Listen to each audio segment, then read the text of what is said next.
Welcome to Life of the Poddy, mate. Thank you very much, boys. Thank you for having me. Thank you so much for coming down. Mate, I want to start off as a bit of a topic that we recently discussed anyway. And I actually ended up going to the class. Unfortunately, we missed you there, but the breathwork class. Yeah. So tell us about your experience with it, or how have you found it? Well, I think breathwork or meditation I probably got into it really young.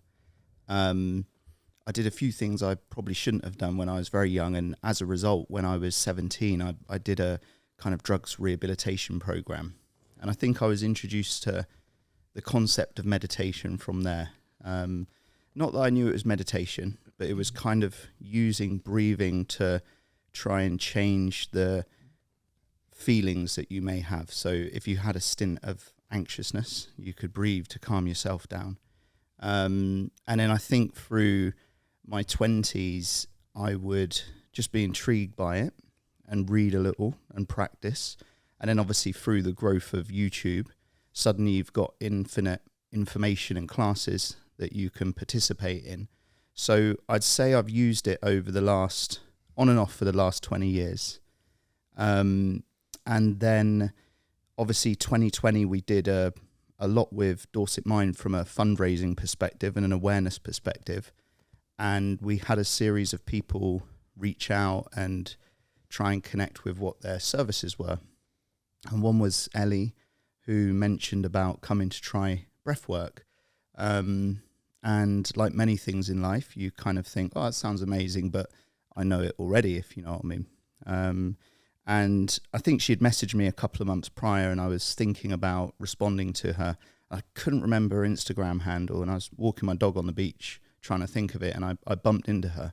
She was like, you've got to come to a class. I was like, it's funny you say that. I've literally been searching for your Instagram.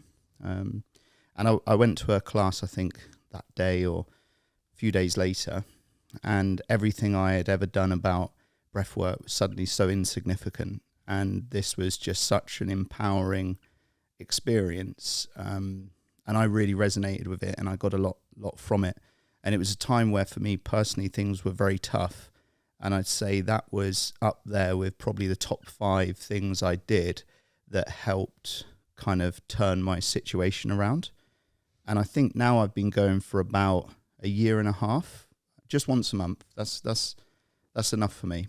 And I think during that 18-month period, it's almost like an onion. The amount of unlayering I've done or experienced through doing that is actually quite incredible. And considering it's, not too much to attend a class, the knowledge and the comfort and the mental clarity I've gained in it is just, so valuable to my life. Do you think you use it as a bit of an anchor now? Yeah, so I'm probably now 5 or 6 weeks away from doing it last, and I can feel that. So now I'll know I need to breathe, whereas previously it could just be a couple of days in a bit of a bad mood or a feeling of I don't want to say anxiety, but anxiousness, or I think it just helps with clarity and silence. Yeah, I mean, I was trying to explain to Jack, because I went to the class. Yeah, well done. How said it was mental, by the way. It was mental. I had an incredibly profound experience, I'll be honest with you. It was, I don't really know what I was anticipating. So I sort of turned up and I thought, I didn't do any research whatsoever. And I thought I'll go, it's an experience, we're all here for experiences. So I may as well give it a go. And so I didn't really know what to expect. Sort of turned up there, and I assumed, if I did assume anything, it would be yoga, like maybe just a bit of meditation, breathing, just a bit of relaxation. But it was the complete opposite to relaxation. Yeah. It's a workout, isn't it? It was so profound. It was just, I just didn't anticipate. I was trying to explain to Jack that I had this surge of energy come over me for an hour. The breathing itself is I wouldn't say it's difficult, but if you're not used to breathing like that, it is a bit of a challenge to get into the rhythm of it. Mm-hmm. But once you're in the rhythm of it, it's okay. Mm-hmm. And then I remember the Ellie, the teacher, the tutor, basically said the more you put into the first 45 minutes of the breathing, the more you'll get out of the second part of it.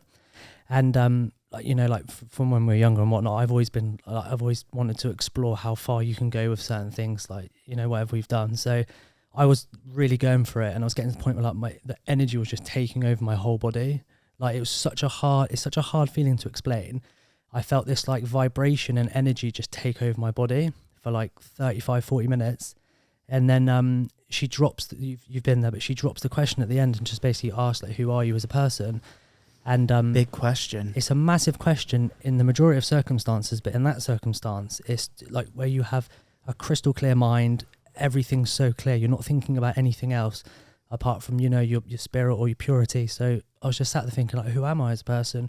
And I spent 30 minutes really like delving deep into who I was as a person. Yeah. What did you come up with? I came up with, so to start with, I actually ended up individualizing everybody that's close to me in my life and me thinking through like how I've been treating them recently. Because previous to that, I was thinking in my head, like, I was trying to explain this to my brother, right? It's so hard to explain it to somebody who either isn't open-minded or who hasn't had the experience. But he basically said to me, it sounds like you've been baptized at the end of it. But I was just sort of like, which is like, for someone who hasn't experienced it, I sort of get it. But what I was trying to say to him is that like, I feel like I'm here to actually spread like real positive energy with people, really good energy. Like I want to uplift people's like lives whenever I'm with them. Like I want to make a bit of a difference to people's lives in a positive way. So I started individualizing people in my life and how I've been treating them recently. I think you do that, bro. Yeah, I know, Yeah, but I think you do. It really broke down all of the ego and the barriers from my opinion towards myself about it. It was honestly, it was an experience to start with, and it was it was. I'm happy that you gave us a shout, to be fair, mate, to go there, because I definitely took a lot from it. I thought it would just be such a good topic because it's something so opposite to what we normally experience without maybe taking something to aid that experience. And I think you've just hit the nail on the head. Like, it just helps you kill or remove your ego and brings you to quite a pure state in that moment. And then that just comes with a sense of clarity as to whether that's repair relationships, whether that's what project might be right to pursue or not pursue. And the clarity is really your true self with that scenario without the influence of whatever your ego is distracted or fascinated by. In that's what I've found. Yeah, it was I'll be honest with you, I was so surprised that you can have that feeling without, you know, exploring different routes, like for instance, like drugs or nootropics, like we were speaking about earlier. Yeah. I was so surprised that you can get that feeling and obtain that mental clarity just through breathing. But don't get me wrong, I say breathing, it's fucking intense breathing, like 40 minutes. Isn't it weird that that's like internal though? Yeah. Like you don't need like a, you know, a stimulant to actually experience that. Because you like, that sounds like a psychedelic, right? It sounds like mushrooms. So like you can actually just achieve that through breath work. Yeah. Like that's a weird thought, isn't it? Yeah, I think it's just because we're sort of, it's not very out there. Like people don't really know. I had an idea about it, but I didn't really know specifically what I'd take from it or what experience I'd have. I only know through like Wim Hof. Yeah, but like that's never really been spoken about too much, is it? In, you know, in public or whatnot. It's usually to obtain these experiences, you've got to take psychedelics or. Yeah, I think again, it's hard to think, why aren't we taught that at school? Like, what a tool to have in life to be able to do that at any point that you may need or not need. But I think if you look at breath work as a whole, for years it's been used in sport, as in to kind of go from being great to even better. And it's also been used at the other end of scale when people are in kind of extreme danger as a way of calming them down. And first responders learn how to, the first thing they do is just say, okay, just breathe, if you know what I mean. So trying to regulate someone's nervous system. Mm-hmm. But I often think this, like from a fitness industry fad, there isn't really a way to monetize it, is there? In terms of, you don't need any equipment. You just need yourself. You don't need the best gear. You don't need anything. So I've often thought, is it just that because there's no massive commercial gain for an industry or someone behind it, that's maybe why it's never kind of just got into the mainstream? Or is it just that it's kind of just not embedded in our culture sort of thing? You could say the same thing for like meditation, right? Yeah. But like Headspace, for example, have been able to monetize that. Yeah, that's very on true. Like a huge scale. But I get what you mean. Like, it definitely seems underground. I'm actually I'm actually jealous, mate. I should have definitely gone, but I fucking... What was so presumably you went, it was girls and boys, wasn't it? It was I was the only boy in that. You were I mean I find that now, and I've never been overly conscious of that, if you know what I mean. But the first, I think 7 or 8 I went to, it was just men in the room. Again, I think it was called a men's breathwork circle. So actually the title of it put me off. I was like, oh, that sounds a bit whatever. But that was actually quite interesting, because the conversations at the end would just go on and on and on, because people were kind of getting past their ego and just talking, and then it's your turn and you think, God, I'm not going to waffle on like that guy. And then you just find yourself splurring out probably even far more than what the last guy said. I actually had to, I'll be completely honest with you, Yeah. I was consciously aware that I was the only man in there, the only lad in there. Yeah. So to start with, I had to try and detach myself from that thought, because again, like you shouldn't really think like that, but I did, if I'll be honest with you. It was a room full of girls and I was the only boy in there, so I was just thinking like, this is a bit strange to start with. I've never been not in that environment, but I've never had this specific experience in this environment where I'm the only boy in the room. And you were late, so you were at the front. So yeah, I got there like I got there literally just before it started. I got there, and so I was literally right at the front. But yeah, an incredible experience nonetheless. I'm actually really happy I went. And I mentioned earlier, and I'm probably repeating myself, but it's been so difficult to try and explain to people who either haven't had the experience or aren't open-minded to it, because honestly, I think they think I sound crazy. Yeah. They think I sound crazy because, it's not publicised, this sort of thing. So. No, and again, like, historically, you got some people just hold information to themselves for gain. If I experience something, I think, wow, I just want to share it, because, the more people that experience it, the more people that get from it, the better everything is. If everyone's performing well, everything gets better, But also, like an event like that, in my head, I think you're not really going to have I say a negative experience. Like, you might have a negative experience then and there because, it might reveal some trauma or something in your life. But like in the long term, it's only going to be a positive. Yes, and I've experienced. So the first one I went to, I probably was like you. I was like, wow, my mind's blown. This is phenomenal. Did you find the music really intense? Yeah, the first one I went to. It's so intense. What is it? Yeah. I can't really explain the music, but it's like... Is it like that tribal music? Yeah, I that's thought what it was like. going to be like that. It's like the Yeah. tribal music. Yeah. That's what I found. Like So that. To start with, it's... Rainforest music, that vibe. Similar. Yeah, to yeah. start with, it's a bit strange, but and then when you get into it, you just completely Yeah. detach yourself from Yeah, that. I think the first one I was so like, I started doing the intense breath work at the start, and then obviously you do like the screaming and the laugh, or the shouting and the laughing, if you know what I mean, and which sounds bizarre. Particularly, I can imagine if you had never done it before, you didn't know what to expect, you thought it was something else. You walk in late and you're only guy, and you're conscious of that. And then Ellie's like, "Oh yeah, by the way, put a cushion over your face and scream." You're Yeah, gonna be I didn't come prepared, I'll be honest with you. I didn't have a Yeah, cushion with me. yeah. I only had a hoodie with me, so I ended up at my hood. I put my hood over my eyes so no one can see. Shambles. But yeah, I think the first one, it just went like that. And then the second one, I'll be honest, I went in and I thought, oh, I can't wait, this is going to be amazing. And I started breathing. I actually just started crying. And Really? I probably cried for the whole thing. What about? I don't know. I think it was just like, probably just my ego, like, and the situation I'd been through at the time. It was probably just a build up. So it was a very positive thing because it was a huge release, although at the time I was just a little bit embarrassed. Yeah. Cause like, You would be though, wouldn't you? There's loads of birds in there as well. there wasn't at that point, it was just other guys. Okay. It's weird, isn't it? Like I can't remember the last time I cried. Can you? Oh, I know. Yeah, my dog died. Yeah. That's the last time I did. That's But deep though, because Yeah. you love Yeah. them. of course, but I mean, in terms of before that, I maybe just like a previous family member that died was Yeah. time for that, like 7 or 8 years ago. Yeah. Maybe even longer than that. Yeah. But it's kind of, as an adult, it's very hard to cry. And when I say crying, I was like sobbing like a kid, if you know what I mean. And I can't remember what Ellie did, but I was just conscious she was there. She wasn't like squeezing me and hugging me, but she just had a hand maybe on my shoulder or something like that. And she said something, and she said, "It'll be okay." And I can remember getting back and telling my wife, just felt a bit disappointed that I had this opportunity, and last time it made me feel great, and this time I've just spent the whole time being upset. And then literally I woke up the next day and it was like ping. I'm like, I'm focused. And I think any trauma I may have experienced, God knows, since I can't remember when I last cried when I was young, it'll all just come out, if you know what I mean.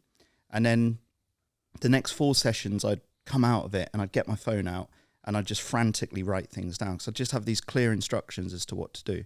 And I created a big list of actions. These were so random.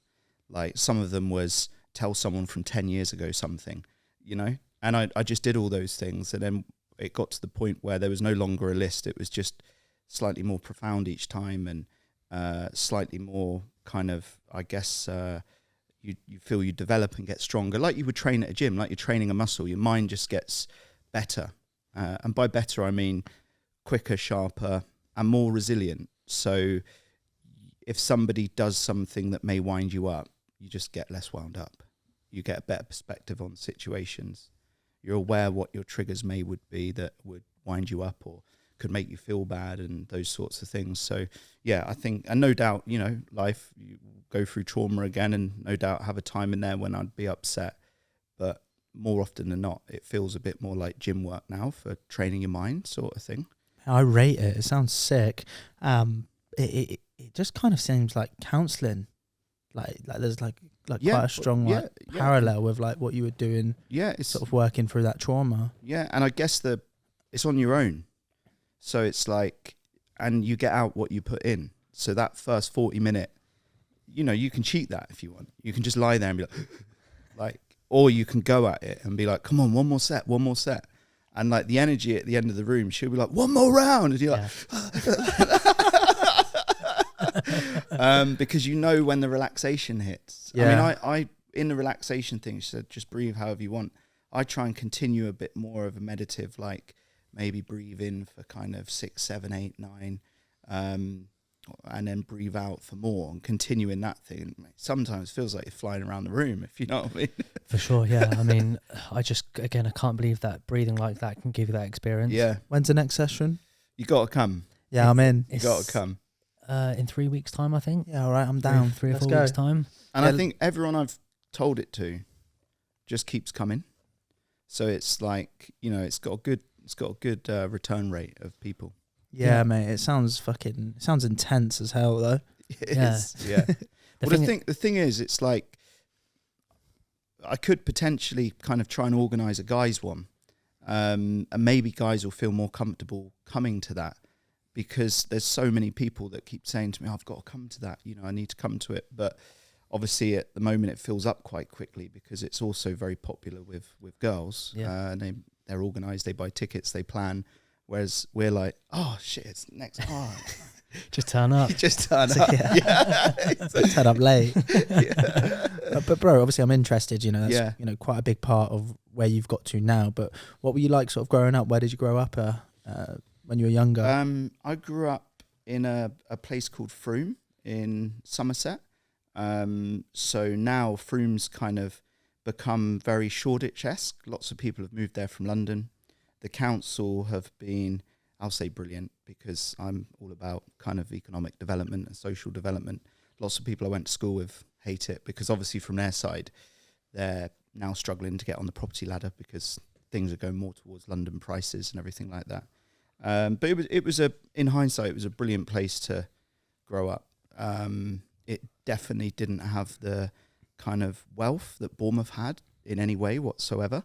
But it was surrounded by kind of countryside. I guess it was in the suburbs of like Bath and Bristol. So you were close enough to have stuff going on close by within train, bus or driving distance.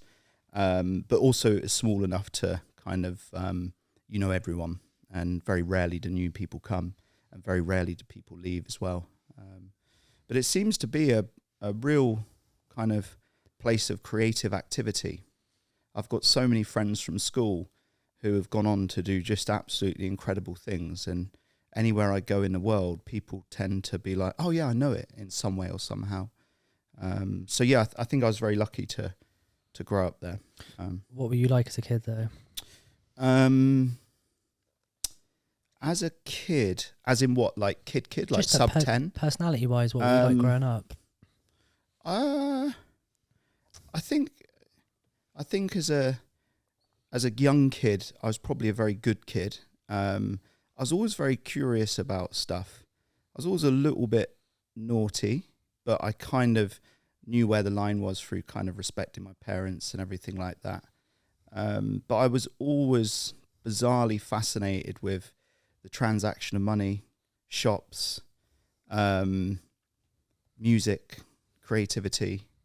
I remember being in detention when I must have been about 11, and I just kind of started designing female dresses, and the teacher was like, "What are you doing?" Sure, yeah. Like, I've been kicked out, I've been really naughty. That's a risky one. And I'm there drawing women's dresses, listening to Snoop Dogg or Nas at 10 years old. Yeah, Nas was decent. Yeah, Nas was good. So yeah, I'd say like kind of, I split my childhood up into a couple of different phases. So my parents were very active. They were quite young. My dad was very into surfing. He would skateboard, play football, roller skate, do everything. Sport was a big part of everything we did, albeit I was not very good at it at all. And my mum was also kind of quite fit. She was into running and marathons and all those sorts of things. And we grew up with just hundreds of kids in our street, all of a similar age. And we'd be out the house from kind of 7 a.m. till as late as we possibly could the whole time. So it was always really exciting. There was always lots going on. And I think my parents did really well at kind of providing a really nice, safe environment for us to grow up within, if you know what I mean. So yeah, and then teenage years, or probably 10, 11, 12, like loads of people, just hit a bit of turbulence at home. And that was probably a big change because I started smoking weed and kind of doing drugs, but I did it from a point of escapism, not from a point of recreation. So as much as we'd be doing stuff with my friends on a Friday or a Saturday night, I guess my weakness or downfall through that period is I would then continue it through the week because at that particular time things weren't the best, and I would use that as a kind of escape method. What were you escaping from? Just some kind of challenges at home and those sorts of things. And I'm really badly dyslexic as well, so I think that probably coincided with a time where the kind of school changed, as in like suddenly you had things like exams, and suddenly there was an actual output to what your input was, and my middle bit, my factory, didn't work like everyone else's. So no matter how much I tried or didn't try, because I had no idea what was going on, I just wasn't very good at what you mark people of that age on, be it reading, writing, vocabulary, and all those sorts of things. So from a very early age, I just had rejection from what everyone else was doing. And what that meant was, oh, Ben, you can't do that. Or Ben, don't worry. Oh, Ben, you won't be able to do that. Every day of my life. Labeling, yeah. And obviously times are so different now. There's some amazing information on dyslexia. There's lots of very successful people who are openly dyslexic and talk about it. But that wasn't available to me all those years ago in Somerset. And the support in the schools also, it was a new thing. No one really knew what it was. So you were just labelled a bit thick and separated from the group a lot of the time. Yeah, it's a tough hand to be dealt back then. Yeah, because things have changed dramatically now. But like back then, I remember even when we were at school, it wasn't really as commonly known about. And if it was like commonly known about, it was labelled. Do you know what I mean? And then kids do struggle with that. Obviously, I am interested. You know, when you sort of go through this phase, I guess where's your head at? What do you sort of do straight after school? Well, I guess I survived school for as long as I could. I worked really hard to get some GCSEs, which enabled me to stay on and continue.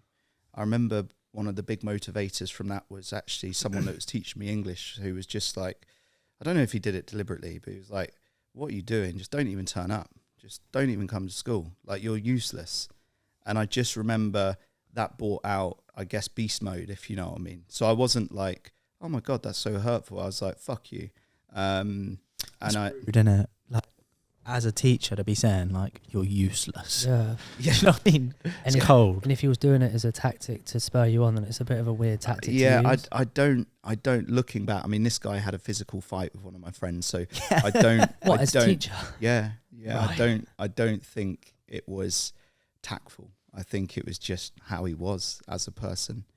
But I think the kind of first year of what would have been doing college probably coincided with my worst period of doing drugs. When we say like doing drugs, what are we talking about? Smoking green? Yeah, I mean, predominantly. And then other bits at weekend, but I wasn't doing heroin. I wasn't doing crack. I loved smoking weed, but it just didn't do well for me at that age. And obviously, like, we're buying weed for £5 off crackheads. Like, it's not kind of like, it's not pure green. Like, that ain't a bad deal, is it? That's a pretty good deal. You know, mate. 10 bags. Yeah, I mean, it was luxury if we could do 10 a penny eighth, whatever it was called. So how long do you think you sort of smoked weed for? I'd say probably from 11, 12 till I was 17. So 11 is early to start. Yeah, maybe 12. No, maybe 11. I can't. The thing is, I just think maybe times were different then, or it was the environment we were in. But it just felt, and it's probably because I was in the wrong crowd. So obviously people were just doing things young. And one downside of growing up in a small town, and I see this is common in a lot of people I know who have been in small towns with not lots of economic development, is drugs just swallow you. Yeah. Because they're so much fun. And there's such a radical change to everything else that you're doing. But you're bang on, mate. At that age, when you first start doing drugs, it's just like, it's fucking mayhem, because like, it is just so fun, isn't it? Yeah. We had some of our best times. Yeah, 100%. We had Tom Gosney on, and he said the same thing. Yeah. You know, when you're sort of that age and you first start, dabbling in, smoking green and whatever else, it becomes like a focal point for your life. Yeah, and I think especially a weed, because you can function on it as well. So you can do it before school, at school, after school. Like, a lot of the kind of side effects, people's view is, oh, that's just a teenager, But yeah, so that came to an abrupt end for me when I was 17. I kind of ended up in hospital one night, and then I just knew that I had to stop doing this. And I just also knew that it wasn't the path I should be on. And it was a really, really hard thing to try and do, because A, everyone's doing it. B, it's all I know at that point. I'm so far away from sport. I'm so far away from anything else that I'd ever done before, because I'm so submerged in this kind of life and culture. It's in music. It's ingrained everywhere. Bakehead vibes. Yeah. It actually is, though. Yeah. Yeah, I was going to say, actually, you said that you could, I couldn't function. That's a lot. I used to think I could function when I was doing it, because, I mean, we used to play a lot of football. Yeah. And I used to smoke a bit of weed before I played football, and I used to think I was sick. I used to be like, mate, I'm so good at football. Yeah, you're deluded. Whilst I was stoned, and then I'd be like, when I think back, I was like, I'm so mad. But I know what you mean. You can function. Like, I used to just go to school and smoke green at lunchtime, and go back and do a lesson, and smoke green after school, and go to work, Tesco's, and smoke green. Like, you can function. Yeah, sure. I think I just maybe was deluded that I thought I was over functioning when I was doing it. I just think it actually enhanced. The thing is, you also think that, like, no one knows you're stoned, but everyone knows you're stoned, right? Yeah, especially when you go to school and the teachers look at you like, just go, why is your eye red? I had a couple of those. I'm just tired. I think that was probably, like, paired with dyslexia. Like, the reality is I didn't have to function, because at school I didn't really have the same kind of responsibilities as what other people had, because I was expected not to be able to do anything. So, like, school for me, I wasn't ever really, I was so tested because everything felt impossible, but I was never tested in anything that I felt I could actually do and achieve from, if you know what I mean, because nothing in that education system was anything I really excelled at. I was good at selling at school. I always had a suitcase of stuff for sale. And I remember once getting kind of taken to the headmaster's office to be kind of, I don't know, whatever the action would be, suspended or whatever. And I sold him 2 fleeces. Fleeces? 2 fleeces. Where are you buying fleeces from? It's a random one. Portugal. Oh, really? Yeah, Portugal. And he was like, look, it goes, obviously you can't tell anyone about this. Mate, it sounds like you're into a shady school. You've got teachers. It's a good deal. Yeah, probably. I don't want to be painting an awful image of where I grew up. It was very nice. But yeah, it was. I just remember going into the office and I thought, I've got something different here. So all these kids can come away with grades and everything like that. But I've been sent to the headmaster's office. I've made 20 quid and I've got to keep a secret. So there was good learning experiences in that way. And you know what? The whole drug thing, it proved to be something that was very valuable for my life because I've made a career out of throwing parties and having nightclubs. And I've been entirely immune to drugs through that whole experience. And I think if I wasn't, then how far I would have got in that world, I don't know. Because by the time I started my business a few years later, drugs meant nothing to me. I was so past it. I was still scared, and if I had a low point, it felt like drugs were like trying to give me a big cuddle and bring me back in. But in terms of like recreation and doing cocaine to enhance a night out, or taking ecstasy, or smoking weed to chill, that was so far out my life, sort of thing. So in hindsight, again, it was just a blessing that I was able to get that out my system from a young age and do enough of it not to cause any mega damage, although it felt tremendously hard going cold turkey at 17, living in a remote area of Somerset where there's no such word as mental health, and you're in a rehabilitation program with people coming off heroin whose lives are really scary. Fucking hell, was that bad?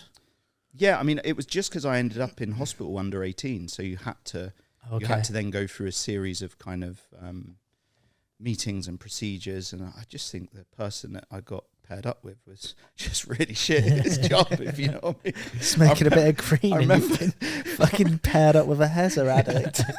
I remember saying like, I've just so just coincidentally, a load of people got arrested the same weekend I went to hospital. And when I say like this, it sounds like it's kind of the Sopranos. These are just kids. But obviously at the time it feels like the Sopranos because they're like the big kids, if you know what I mean. So then suddenly rumours think that, it's my fault, I've got them arrested because I've been to hospital. Never happened. But I then had 2 years of paranoia and fear of seeing these people and them thinking I was the reason that they got their stash taken and problems. And part of that was probably massively exaggerated by paranoia and everything I was feeling. But part of that was true through rumours of saying, this guy's going to kick your head in. So I was like, I didn't go out for 2 weeks because I was kind of trying to, come off of psychosis and stop hallucinating and doing all these things. And then when I did, my mate was, mate, great. See, by the way, this guy, I saw him, mate, he's fuming. He's going to fuck it. I remember like telling this to this counsellor guy. And he was like, yeah, I had that, mate. I had to move town. They're going to kill me. Like, he was like, maybe move town. And I was like, kill you? Like, wow. So, like, obviously, now, like, obviously, we've talked about breath work. We've, like, if you have a problem with your mental health, there is so much available to try and kind of help. And this guy, bless him, he'd obviously messed his life up in a major way and dedicated his time to trying to help young people. But I think maybe he made a few mistakes in things he told me because probably carried more trauma with that through my life than I did with the actual experience he was trying to help me through. I wasn't really getting Soprano vibes, I'll be honest with you. I was getting more like it's like someone in a Nova. Hot Fuzz. Yeah. It's them little like village towns, isn't it? But, exactly. Obviously, mate, hell of a lot to deal with at that age. It's fair to say, right? But from that point, before you get into the nightclubs, what do you sort of decide to do and why? Well, at that point, I started working as an apprentice doing building, and there was a college local to us called Trowbridge College. I went there. I enrolled on an apprenticeship scheme doing carpentry. I I was Bit of you that, and it was. I did as well from school. Cal's a bit of a carpenter as well, aren't you, boy? And I gave it a go, mate. I wouldn't say I'm a bit of a carpenter. I actually wasn't that great, I'll be honest with you. I was so shit at it. I just didn't understand. Like everything I did was like so bad. It requires common sense, and it's just not something that I've been dealt with. I'll be completely honest with you. I just didn't understand it, and it was just like, I remember the first kind of few days on the building site, they just very quickly, I just found myself being told to take nails out of wood. I was like, it's just ruthless. And I think I'd gone from like dyslexic school and any negative impacts that might have on my guiding voice in my head to kind of like doing drugs to finding myself thinking, right, brilliant, fresh start, and be pulling wood. No one cares. Nails out of wood. No one cares on the building site. Hours on end, no one cares. No one cares if you've got dyslexia. Yeah. But I did always have this kind of idea of going to university and moving to Bournemouth to do so. I'd never been to Bournemouth, but I don't know what it was in my head, but for years I thought I'm going to move to Bournemouth and I'm going to go to uni. But the problem is I didn't have the grades in order to do that. But I remember being at building college and just thinking, fucking hell, this is, how am I here again? Like, this is really shit. It's crap. You know what I mean? And I saw, there was a girl that I thought, oh gosh, I kept seeing her and I thought she's quite hot. So I kind of approached her. I said, oh, like, how you doing? What's going on? What are you studying? She's like, I'm studying leisure and tourism. I was like, what? She was like, people go on holidays, you learn. I was like, that sounds amazing. You're studying holidays. That's phenomenal. So I went back in my little car and I had this number for Bournemouth University, and I thought, now I know I want to study holidays. This is just after a 5-minute conversation with this girl. They get you. Yeah, exactly. Was it the girl or was it the studying holidays? Yeah, it was definitely the girl. Come on, they get you, mate. But what she did say is that she's going to go to Bournemouth. So I was like epiphany moment. Bournemouth, hot girl, they get you. Holidays. 2 birds in one stone. Three birds in one stone. So I kind of went in my little car. I was on lunch and I rung the university, and just by pure chance of luck, the person I got through, a guy called Simon Buckley, he was the person that decided who got through clearing or not. So anyone that had a reason, what meant they couldn't go to university, like no grades, too old, whatever it was, he'd be the one that would kind of make sure that the best people within that group had the opportunity. And he was also head of the tourism school. So again, just literally brilliant conversation. Then I'm speaking with him and we just got on with a house on fire. I told him a bit about the drugs, a bit about building college. And he was just like, come down, come and see me. So I went to Bournemouth. Again, we hit it off really well. And he kind of enrolled me there and then. And that was a really big opportunity for me. And that was probably the biggest and most positive thing I think I've ever done. Because everything just changed instantly. Isn't it amazing how you say that's the most positive thing that ever happened, and that came from just a conversation with a girl and then led on to, a conversation with somebody who ultimately would change the trajectory of your life just from a conversation. Like, I've just find sometimes, I don't know about you, Jack, but things happen in your life at certain situations and periods that when you look back in hindsight, you're like, wow, like the dominoes connect, like everything's connected, the dots are connected, sorry. But such a small incident, like one conversation, has led to this happening. It's just like, when I think about it, it's so hard when you're trying to look forward. So when you look forward in your life and you look at things that might happen, the dots just never connect. But hindsight, it's just, I know it's an amazing thing and everyone says that, but they always connect with such small situations and strange situations. Yeah, for sure. Yeah, and that was just an example of something where, like you say, the stars aligned and it kind of all worked hard. And I think that was when it was my mind. I'd always since being like 5 or 6 had this ferocious connection to my path. And again, through school, I was so far away from that. What do you mean by that though, mate? Because like it's easy to say that, right? But how do you know that feeling at, say, 5 years old or throughout your entire life? Like, what does that actually feel like? What does that actually like mean? I guess it's a connection to a purpose. So how I knew about it from that young age was things like football that everyone loved, and I was kind of obsessed with like everyone. I didn't truly connect with it, but all my friends really did. So I remember being in scenarios of going to watch a football game and just feeling slightly less engaged than what they were. But then just being in another scenario where, this might sound very silly, but being at a queue in a supermarket and watching people write checks and pay money for things. I just could not get my head around that transaction. I was just so kind of zoned in on anything around that business type world. My parents weren't in any way entrepreneurial whatsoever, but whenever I was close to something like retail or business, like cities, I would just be so switched on. And I think how you know is it's like a directional thing that you feel connected to. Do you think it was as well, like you might have been conscious to the fact that you weren't, like those football games, you weren't, it wasn't on purpose with you. Do you think you were conscious to that then, and at the supermarket you were conscious to the fact you were zoning in? Because, when I was that age, I wasn't really, I wouldn't really consider myself conscious to these sorts of things or my path at any game when I got a little bit older. Yeah, no, I was very conscious of it from a really, really young age, and I was really interested in the things I was really interested in. And they were things that no one else at my age was obviously interested in. So they became very internal. I'd spend a lot of time in my head. I really like being in my head, thinking about things and dangerous place to be as well, right? Sometimes. Yeah. Well, it can be, but it's also a brilliant place to be. Yeah, you know what I mean? And it's the most amazing place sometimes. Yeah, absolutely. I'll get caught up in my head sometimes. My missus says it. She's like, you're talking to yourself. Yeah. I'm like, fucking hell, I didn't even realise. Yeah. I'm talking for a scenario that hasn't even happened. Yeah.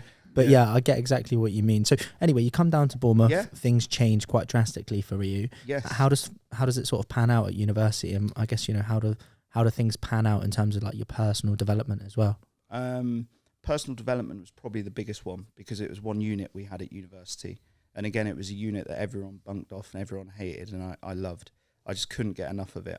The kind of theories of philosophy and motivation and learning about what people hundreds of years ago had said was how you're motivated or how you can get the best out of a scenario. I absolutely loved every element of it.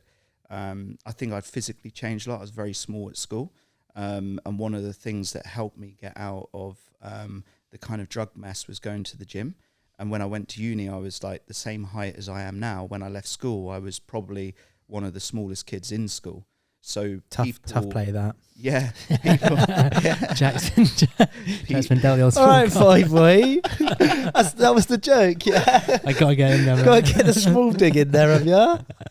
Yeah. Yeah, so isn't it funny that as lads that when we frequently come up against it, we have conversations with people that going to the gym is just such a staple in their life. Yeah, you got to bang the gym or sport or something.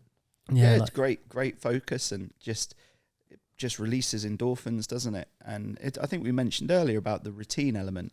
If you've got that outlet in your life once a day, once a week, whatever, where you push yourself and you grow and you go past the wall a little bit, I think it's a really healthy place to live in, and I think the gym, particularly like the lifting weights now, if you look at any of the kind of neuroscience type people on Instagram, for people over 40s, which is what I'm kind of approaching, they're all just like lift weights. Ironically, I'm not actually doing that at the moment, but historically I always have, and it's just a brilliant routine kind of basis of routine, isn't it? For sure. And also like stress management. That's what it is for me, right? If I don't go to the gym, if I don't train, then I just feel more aggy. Yeah. If I can get it out in the gym, then I feel better. If I box, I feel better. But if I don't have that, then that energy is stored inside me, and I can be a bit more aggressive, or I can be a bit more snappy in certain situations. Yeah. Yeah, boxing's phenomenal, isn't it? From a stress relief, from a discipline, from all those sorts of things. I think boxing's just such a... I think it should be taught in schools. Yeah, that would be decent, wouldn't it? I think it always was, I think it was for a long time, and I think that was probably part of the foundation that made like Great Britain pretty great, in the sense that people went through that discipline, that focus. I'm not saying kids should all be encouraged to perhaps spar each other at that age. Those who can, great, but some people naturally don't want to do that. But yeah, I think certainly kind of people should learn how to box or do some form of kind of self-defense of part of the education system. Yeah, combat sports. Yeah, I think getting punched in the face in boxing, for example, is good for you sometimes. Obviously, not in terms of long-term damage, but just humbling, actually, isn't it? Yeah, exactly that. Even if it's BJJ, and it's like having someone who's like half your weight just put you on a fucking pretzel. Do you know what I mean? Like, it's good for I you. don't even know what pretzel is. It's just wrapping you up, basically. I sell them these days at a German bar. So after breath work, you can come and have a pretzel. I'm all right. But mate, so obviously, how does sort of it pan out at university then? So university, I think I took that fear element of dyslexia and I worked really hard. And I would wake up at 7 every day. I'd do some hill sprints in Charminster, and I'd sit down and I'd do an hour and a half extra study every day. And through doing that, I really started to learn how to learn. I'd never learned how to learn before. And when I started learning how to learn, I became so stimulated by learning, I wanted to learn more. So I was so engaged in my lectures, and I just started excelling. I mean, I wasn't getting first initially, but I remember my first assignment and being like, oh my God, please don't fail and get kicked out. Please don't fail. And I think I got like 60%, which is, I can't remember, the second top grade. And I was like, oh my God, wow, I can do this, you know? And then that just led to kind of more curiosity, more pushing. And I won a prize for like student of the year. I started getting first, and I just started connecting to like the confidence I had. And then from the outside world, I was not a tiny spotty teenager. I was like 6'4", 6'5", in really good shape from now years at the gym. And obviously that commands a bit of a different energy from people that you meet than it does being like a little Eminem, basically. Eminem the rapper, not a tiny little sweet. You know, literally that's what I was thinking of. But you are right, you do command a different level of respect from people if you are in shape. No, I literally went to a Lebanese restaurant last night, and the guy behind the till was fucking jacked, mate. Really? And straight away I said, oh, you right, bro? And he was like, yeah, mate, you. And I said to him, mate, you look jacked, to be fair. And he was like, sound bro. He said, like, how's your training going? I was like, yeah, it's cool. And I thought it's hilarious because my missus said, why did gym boys just talk to each other? I think from my perspective, it's the appreciation of the discipline that you know they've been through to be able to attain that physique. That's from my perspective. That's it. You look at them and you think, do you know, mate, you've probably been through a fair few years of hard work to get that. So like, sure. I appreciate it. Yeah, fair few vials as well. He was jacked. Oh, was he? Yeah, there's a couple of cheats out there. But yeah, so university, I think then in my second year, I kind of started becoming more curious of business again. And I continued. I'd always sold clothes. So I'd always kind of found clothes suppliers in Portugal and then obviously China, and imported stuff and been selling it. And part of that was on the internet, but that wasn't really my thing. I just always have a suitcase with me. And Are you selling like streetwear? Streetwear, designer wear. That's what I thought it would be with you, mate. Anything I could kind of like... Again, I guess maybe it's through drawing dresses. I was just good at guessing what the next trend was. Yeah. And with, so a lot of this gear was called unlicensed. So they would be brands that wouldn't yet be trademarked in the UK. So you could find a loophole or a period of time where something was just able to come in on an aeroplane or in a box on a ship because the trademarks hadn't been done yet. Sometimes you got it wrong. You were just lumbered with a load of stock of a brand that nobody had heard of. But more often than not, you had the hot stuff just as the kind of influential people wanted it at a fraction of the price that it was in the shop. So, am I being naive? But are we talking about fakes here? No. A lot of it was seconds. A lot of it was overproduction. Right. So, you know, when brands moved to China, in fairness, lots of factories would just carry on producing. But lots of brands would be like, right, I want 1 million of this pieces. And then suddenly they'd be like, actually, we only want 5,000. Right. So lots of the factories would then just sell the other stuff. In Portugal, it's known as seconds. So sometimes you'd see on markets, they'd have the label chopped in half. The label would have a slit in it. If you ever got football shirts at a market, they wouldn't be fakes. They'd just be seconds. So somewhere there would be a mistake on it that meant it wouldn't be sold. So almost everything we had was vacuum packed with the season on it, the tags on it, the destination shop. So like Fat Face, Fat Face has never been a cool brand, but it was a high street brand. We'd be selling Fat Face season the following season before the shop did.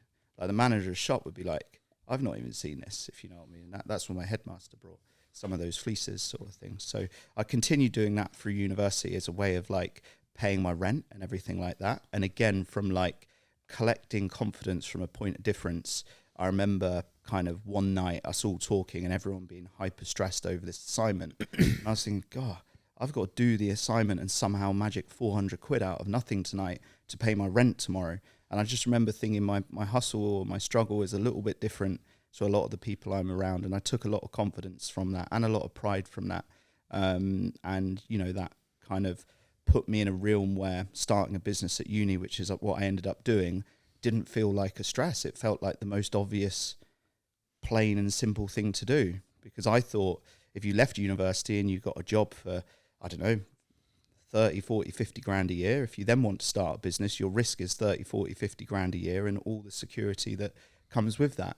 When you're at university and you've got no money and you're struggling anyway to pay your bills, you might as well at least start a business, because if it goes wrong, what happens? Well, you just get your degree like everyone else, you know.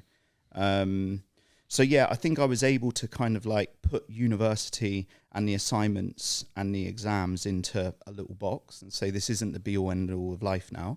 And I'm going to use this opportunity and all this time we've got to try and start a business and try and come out of university with a degree and a business that I can kind of continue working on, you know. So what was that first business that you gave a punt?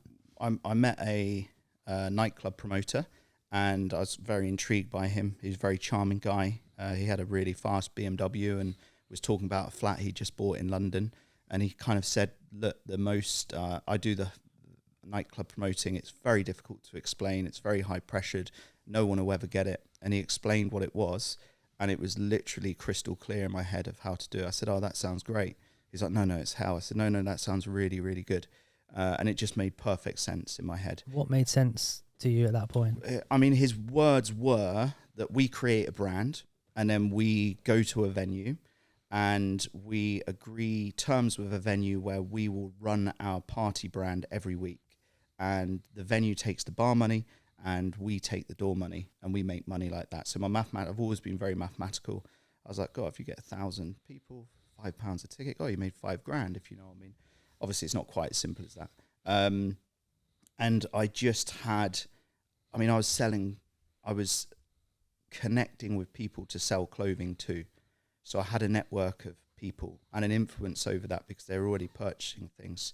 And I just thought instantly in my head, 50 people propped up that I thought, well, I know they're influential. I know they love partying. I'm sure I could persuade them to come to a space and a place at the same time, and that would create a good party, you know. So yeah, that conversation just kind of led to me suddenly having an epiphany as, well, this is what I need to do with my life. It makes perfect sense. And it made no sense to anyone I explained it to, because it just seemed such a strange kind of type of thing to try and do. And promoting, as it's often referred to, goes through life cycles. So sometimes it's very popular, sometimes it's very unpopular. And this was a period where there wasn't mainstream knowledge about promoting. I've been in promoting where it becomes a high street thing. Throughout the program Made in Chelsea and The Only Way is Essex, lots of those people were promoters. So it glorified it, it brought it into the mainstream. And then people that now maybe want to be YouTubers or podcasters or whatever, for that period, they all wanted to be promoters, you know. But back then it wasn't like that. There wasn't a blueprint. There wasn't people to look up to. It was all just guesswork. And that's what I ended up doing, just throwing a few very small parties. Can you remember the first party? Yeah, I can't quite remember what order they came in, but I think the first one was at a nightclub and an absolute flop. And two of the people I did it with both instantly stopped and found it hard to kind of show their face around the university. Whereas I thought, we've sold all the tickets, it was absolutely brilliant. And like literally it was your worst nightmare. You're thinking, this is amazing, we've got a queue, it's buzzing, it's happening. And people just started leaving, and then the back of the queue started leaving. And it's just before social media. It was a thing, but it wasn't a live-on thing. We're like, God, what on earth is happening? Like, I was almost like, God, have I put deodorant? Like, what's going on? And you take these things personally back then. But actually what had happened is Prince Harry had turned up at the nightclub next door. So obviously everyone naturally in the whole town is leaving their house, restaurant, nightclub to go and try and party with Prince Harry. So I viewed it very mathematically. I was like, well, if we throw another party, it's highly unlikely that Prince Harry is going to come next door. And all those tickets we sell will remain with us and it'll be great. But plus, we already earned out of it because we sold the tickets, right? We did. I don't think I would have had a deal back then that would have been too favourable to me. My motive then wasn't actually money. It was like, I've got to pair what I'm learning at university, which is leisure, with and apply that to this actual physical scenario. So it wasn't money then. It was learning. That was very much the motive. I don't think we're in a position where we could lose, but I don't think we're in a position where we could overly win either. So yeah, everyone kind of like stopped then. I remember just trying to tout this thing. I say thing because it wasn't a brand. I can't even remember what it was called. And I met Tarek from, Camel. And he was a fantastic kind of person to give me some insight, but also a ruthless businessman. So he gave me an opportunity. One I don't think he thought I would take, but he gave me Tuesday. I had the door on a Tuesday at Camel between 7:30 and 9:30 Quite a tough card, that, mate. So if you think of one of your friends now, we're like, boys, I'm throwing a sick party. You're like, oh yeah. It's at Camel, 7:30 on Tuesday evening till 9:30. Can you come? Out of sympathy, I'll go, but other than that, yeah, you go once, maybe. I'll be there for him. Yeah. Only for the shisha. Yeah, absolutely. But what he did say, and he said, look, I tell you what, I'll do you a barbecue. He said, students don't eat, but I'll do you a barbecue for a £5. So I just sold hundreds of £5 barbecue, all you can eat barbecue tickets, and it was rammed. People were coming for the food, and Tarek had brilliant food back then. The food in Camel was phenomenal. I don't know where it came from, but it was genuinely brilliant. So we just had this barbecue thing going with DJs on, and it really worked. And then that just led to kind of trying new things and pitching and knocking on every door, because I still didn't have a night, because it was, you could be in bed by 10 o'clock at this particular thing. And it was just rejection. And it was actually Josh's dad. You had Josh on. He talked about his experience in clubs. They had just opened like this felt like multi-million-pound Miami kind of inspired venue, and there was just even there's no point pitching there, as in like it just looks like phenomenal. It's just never going to happen, and we did, and I think his dad was perhaps just impressed with young entrepreneurialism, and he ended up giving us what was the best deal we'd ever had at that point. Not that he knew that, because we played hardball, if you know what I mean. And, gave us access to this kind of multi-million-pound incredible space. And we had the kind of students on absolute lock whose other nightclubs experience would be sticky carpets and nothing like this. And the two just gelled. And kind of from there, it just really kind of exploded. I think that particular day, I remember thinking, right, I've got about £2 left. I'd been sleeping on floors and, handing out flyers everywhere. I just remember thinking I can spend this £2 in Greg's, knowing that tonight I'll get a little bit of a payday, if you know what I mean. And it just kind of went from there. So we were just saying, obviously, you get the night with, is it Jimmy's? This one was at 2020. So I think they'd sold Jimmy's, and this was the kind of new venue. I can't remember how new they were to it. It may have been 6 months old or something like that. But they certainly didn't have any kind of connection towards the students, or maybe even the younger people in town, so the people that would also be at college. And yeah, we started this thing, and it kind of took off. I had a partner at the time who had just been on reality TV, so that also really helped. Any name drop? Yeah, his name's Paul. He's just walked around the UK actually. And he kind of had that fame element that you see, and nothing to the scale of what maybe like Love Island is now, but certainly to the scale that if he walked through the university during the fresher period, every student would know who he was. And I don't even think selfies was a point then, but would take a picture of him, if you know what I mean.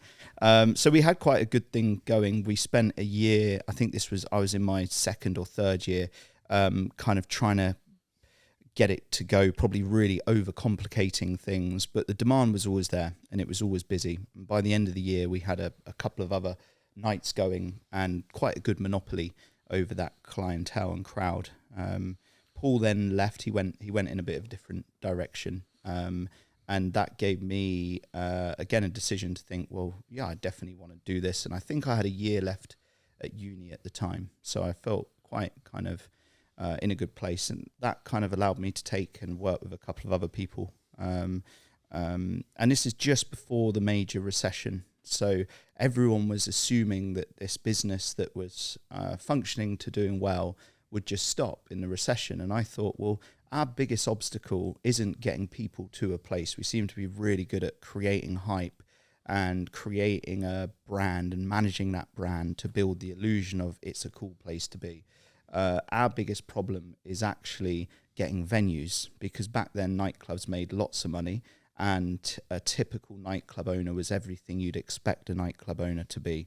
To try and get a meeting with them or time with them and then convince them to open during the week, sell cheap drinks to students who didn't have the best reputation from a behaviour point of view was really, really hard.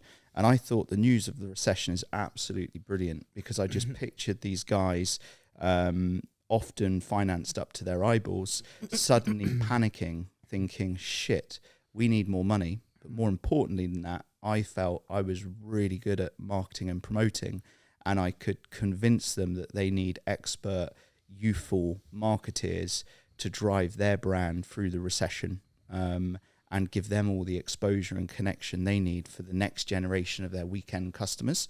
So there was two kind of elements to surviving and thriving as a nightclub promoter. Penultimately, it's about creating an amazing experience for your customer. And in our case, that was providing the best network of people. The best is the wrong word. A group of people who all shared aspiration, wanting to wear nice clothes, went to the gym, and providing a space for them all to network and connect in. And the other was tiptoeing around the egos of the owners to ensure that you're building a relationship with them on the basis that they don't think, God, they're making loads of money, I'll just take that money, which is always the biggest risk. You know, you have a good thing going, you work hard at it, and no one quite sees the work that goes in behind the scenes to get those parties to the point that they are, which is relentless. They might just see a lot of money leaving the door of their venue and think, well, it's established now, I can do it myself, you know. Has that happened to you before? Yeah, it started to happen towards the end more commonly. It happened we worked with a lot of chains, and what we'd recognise with the chains is you didn't have that connection. So, for example, with going back to 2020, I would speak to Josh or speak to Josh's dad. Like, that was a strong connection. Josh and I had a good friendship.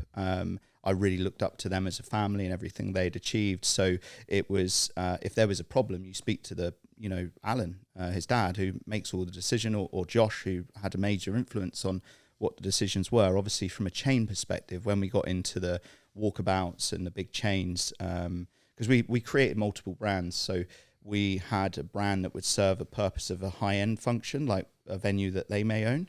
And then we also recognised that thousands of people went out on the high street, not students. So we would have tier 1 towns that would be a premium place like Bournemouth, Reading, Cheltenham. Tier 2 towns that would be a secondary place like Poole, Winchester back then, although that's changed now. Poole's a bit of a sounds like a tier 2. Poole's a bit of a deep one, isn't it? Dundee's days, it sounded all right, to be fair. Yeah, so Poole Fuck off. It did. No, it did. It was. Why do you laugh at that? That's all right. It was. And listen, like, you've got to look at where Poole is now in the development. There's so much more development going on there than there is in Bournemouth. And I think Bournemouth's going to have a big job to catch up with what Poole is. That hasn't quite converted yet into aspirational party places and outlets for that. But there's some really good hospitality outlets there. And a tier 2 town, maybe one that didn't have a big financial industry around it. So it had lots of people that would kind of live for the weekend. They'd come out of their 20 or 30 pounds. There'd be a huge number of them, and it'd be a regular spend. In the towns where there was kind of a big financial industry, you would kind of have lots of people that would go out less but spend a little bit more than they did out. And it was just different behaviours and different demographics sort of thing. So we kind of create these different brands for demographics, and we run those throughout the UK. And our particular brand, Coco Loco, we kind of built into Europe, into Ibiza, into Marbella, and we had some kind of absolutely incredible times. I mean, we were late 20s, flying around, putting on parties for kind of incredible people, sports stars, movie stars, celebrities, and it was a really, really good, fast-paced learning experience, and a life that I was very grateful for and would never change, if you know what I mean. Tell us about one of those iconic, because obviously, that's where it gets to, right? But it builds up, in order to sort of get get to the overseas parties Yeah. and everything in between. Tell us about one of the most iconic parties that you threw. I mean, we've thrown 5,000 to 6,000 parties. So It's huge, I isn't it? can't. We Yeah. would have every night. We would have multiple parties in multiple cities. So I can't quite tell you. Is there not one that just stands out like that was, that was the nuts? That was my favourite night. Doesn't necessarily mean to be like the most extravagant. It's just like that night you looked at it and you were like, actually, you know what? We smashed it here. Yeah, I mean, I've never really kind of dived into the celebrity element. So we've had loads of celebrity guests, but I've never really been one to kind of ponder over that too much or use that either. If a celebrity posts about your brand, amazing.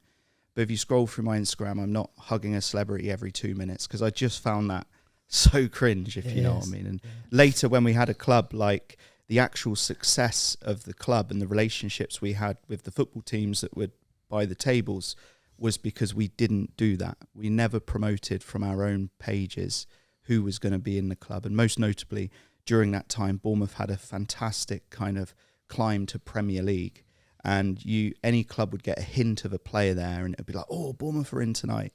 And we never once did that. We always gave them the respect of they're just there as normal people out to party. So I haven't got a time where, I mean, there's been countless times we've had lots of, particularly in Ibiza or in Marbella, lots of huge celebrities in, but none of those really resonate as me of being incredible parties. I think maybe a bit of a pinch me moment was when we went to Ibiza, we drove down there.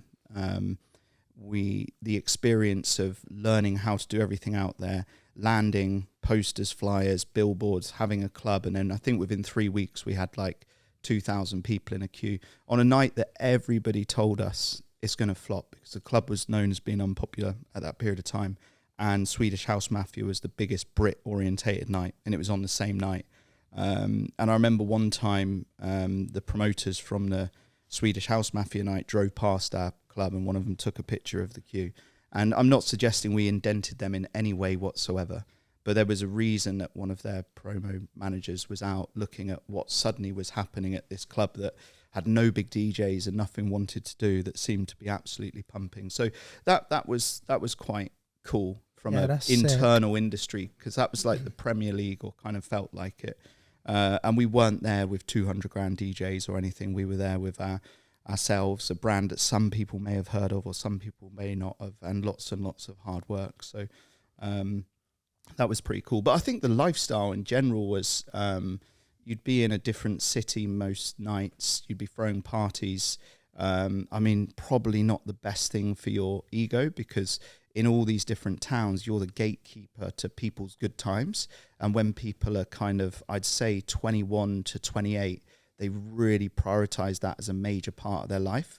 So you have quite a significant influence. And then suddenly people move out of that and your influence is very small, naturally, because anything you do isn't what they want. So you almost have this awkward period where your network gets a little bit older, and if you haven't refreshed it, they start having kids, and the people that you see that would once run up and be like, I can't wait for the next party, would be like, oh God. Did you ever get any internal friction when you hit that awkward point where your network has grown up and you need to, like start the new generation? Was there any internal friction that you thought, like, maybe I need to not necessarily grow up, but maybe I need to get out of this and start something else? Yeah, I always knew I would leave Nightclub promoting at 30, as I knew I'd go to Bournemouth University. When I started, I knew I'd exit it by the time I was 30. And I think by the time I'd hit 30, we had stopped doing the stuff abroad.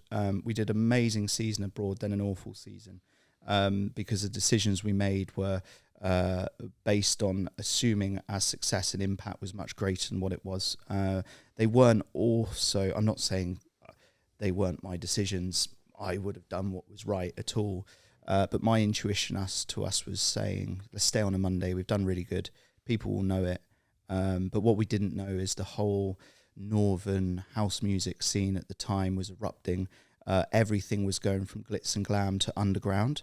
And we were blissfully unaware of that. So we kind of turned up the following year with like sparkly roller skates and saxophonists and people swinging from the ceiling and girls in very elaborate outfits. And guys with glitter all over them, and the actual trend was a DJ with like a really normal name, like John Smith, in a basement with no frills, and dirty that vibes. whole minimal dirty vibe, very kind of like drug induced. And Sankeys. we were exactly that. First year, I mean, they, you know, and that was massive, and that was so far from what we were doing that we were just so out of fashion so quickly.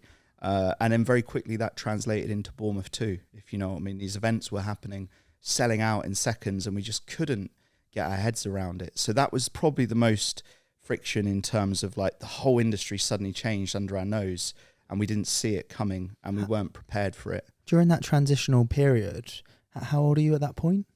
I think that was probably,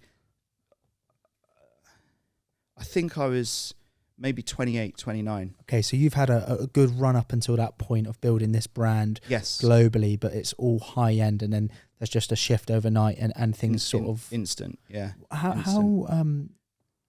How were you not able to sort of adapt to that, or was it just because the brand wasn't aligned with that, you didn't want to adapt to that? There was an element of that, and I think the thing in anything you do in business, like authenticity is what sells. For sure. And we were so authentic to what we were doing in terms of building parties, and that's how the energy works. So if you arrive in Derby, you and your mate, and you've got a promotional van, some T-shirts, some flyers, and your job is to go around that city, find who you deem to be influential, persuade them to be part and buy into your brand, and do a series of tasks each week to ensure it's exposed, and then bring all the people together to throw a party and then get them to do it next week. Like, for whatever happened and for whatever reason, we were able to do that for a long period of time. The whole kind of that Sankey sound and what that represented in the UK and for the culture, that wasn't what I was interested in. And it didn't come naturally to me in any way. So there were times where we definitely booked DJs that were in that genre and they went really well, but they never felt truly authentic to what we were doing. And the people that were truly authentic to it were doing so much better than what we were. And I think at this time as well, it was also, I was so exhausted. Like I just had not had a night's sleep in so long. Yeah, but your sleep routine was fucking horrendous because of the parties, right? Yeah, and not because I just couldn't sleep. I just worked. I worked kind of felt like 24 hours a day. I'd be in a club until 2, 3, 4, and in the office at 8, 9. And sometimes there was 100 miles journey between us. I wouldn't stay in hotels. I'd just come home. I really enjoyed the period of time between 2 in the morning and 4 in the morning, driving kind of across the country just on my own, thinking. Were they like reflective periods? Yeah, they were just peaceful. There was no emails, there was no chaos, and you know, there's so chaotic nightclubs, and for whatever reason, I don't know why, because I'm quite a chilled person. I'm just built for that. It just seems to be what I'm good at. But you have to balance it with calmness. You can't live in that chaos. So my drive home was all the overstimulation, the loud music, the conversation, the bravado, all those sorts of things. The drive home was entirely different. It was very calm. It's very peaceful. It's very relaxing. That allowed me to go sleep and then start again. But I was getting to the point where, like you made the point earlier of, did you ever lose nights? We started losing nights. What does that feel like? Because you've been flying for so long to then, like, you know, not being at the forefront of the market, not necessarily competing with those guys that are sort of, I guess, taking your spot within your industry, but for that niche, if that makes sense. It felt, in one way, it felt kind of right, because I'd always known by the time I was 30, I'd be out of it. Admittedly, I thought that would be retiring, and out of it in that perspective. So in one it felt like maybe it had come to its end. In another part, it felt quite personal. Like, this brand, I was so associated with myself. And although I would say I wasn't kind of somebody that would bravadly wear my ego on my sleeve, obviously I had a big ego and lots of pride, and I felt I'd built something, and it was kind of not going the way that I thought it would do. But I also understood, like, this is trend, this is relevance, and my life was so different to what it was when I was started that I almost felt, well, I don't really deserve to have all these amazing parties because I'm not authentic to what that cause was. But that was an immature thought, because by this point it's a business, and as long as you're delivering for your customers, then the business can continue. And I think at that point we stopped delivering for the customers and we started focusing on city manager or staff costs or labour or print costs, margins, all those sorts of things. And they're so key for what a party is, because they provide the basis for the party. But that's probably where we put too much of our time, opposed to how do we really entertain this network of people and put on the best parties. Yeah, and there's always like some new kid on the block as well, isn't there, when it comes to like events, and everyone has their time. Yeah, it's just a cycle. You guys had Connor on here, so this was probably a time he was gaining traction, and there were multiple people like him, if you know what I mean. And this wasn't actually a bad time, because the business had evolved. We started doing outdoor events. They were flying because we recognised we wanted to pull out of international stuff, because I just realised how volatile it was, and you can have an amazing season and an awful season. And actually travelling to Ibiza or Marbella every week isn't as glamorous as what it seems. It's very exhausting. And it's knackering, isn't it? It's knackering. Amazing at the start of the season. By the end, it's pretty torturous. And we just started experimenting with some outdoor parties. They were going well. And it opened a venue in this period of time as well. And the venue was going really, really well. What was the venue? The venue was called Lost. It was in Bournemouth. It closed in the pandemic. So talk us through that, because obviously going from running events to then having your own club, it's like a really, really big shift, right? But like a shift in the right direction, if that makes sense. Yeah, I mean, it was an extension of what I was doing anyway. So we had spent time in all the best clubs around, particularly for what Lost was. Because Lost was the place.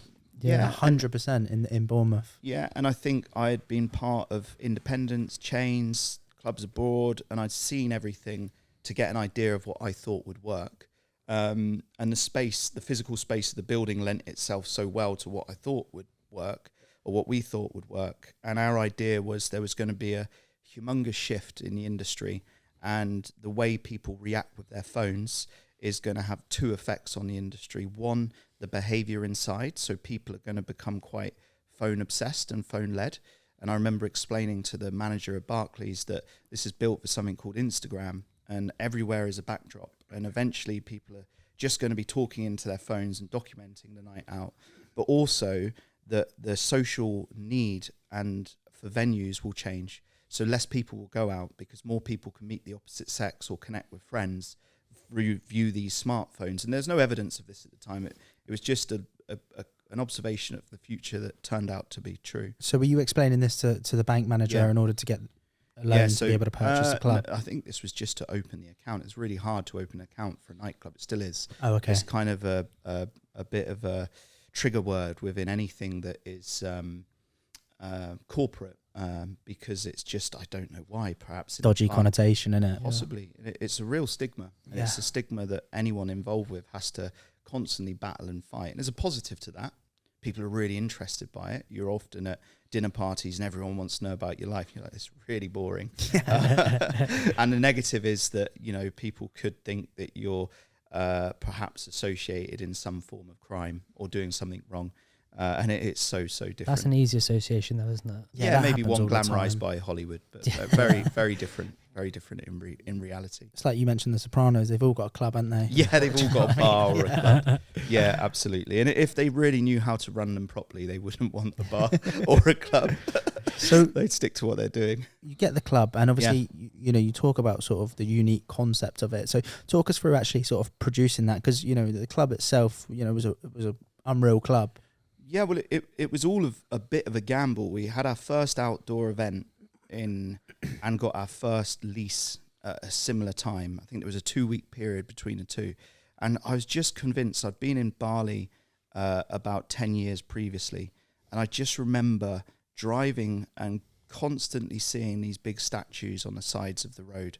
But I couldn't remember if it was a figment of my imagination or if it was real.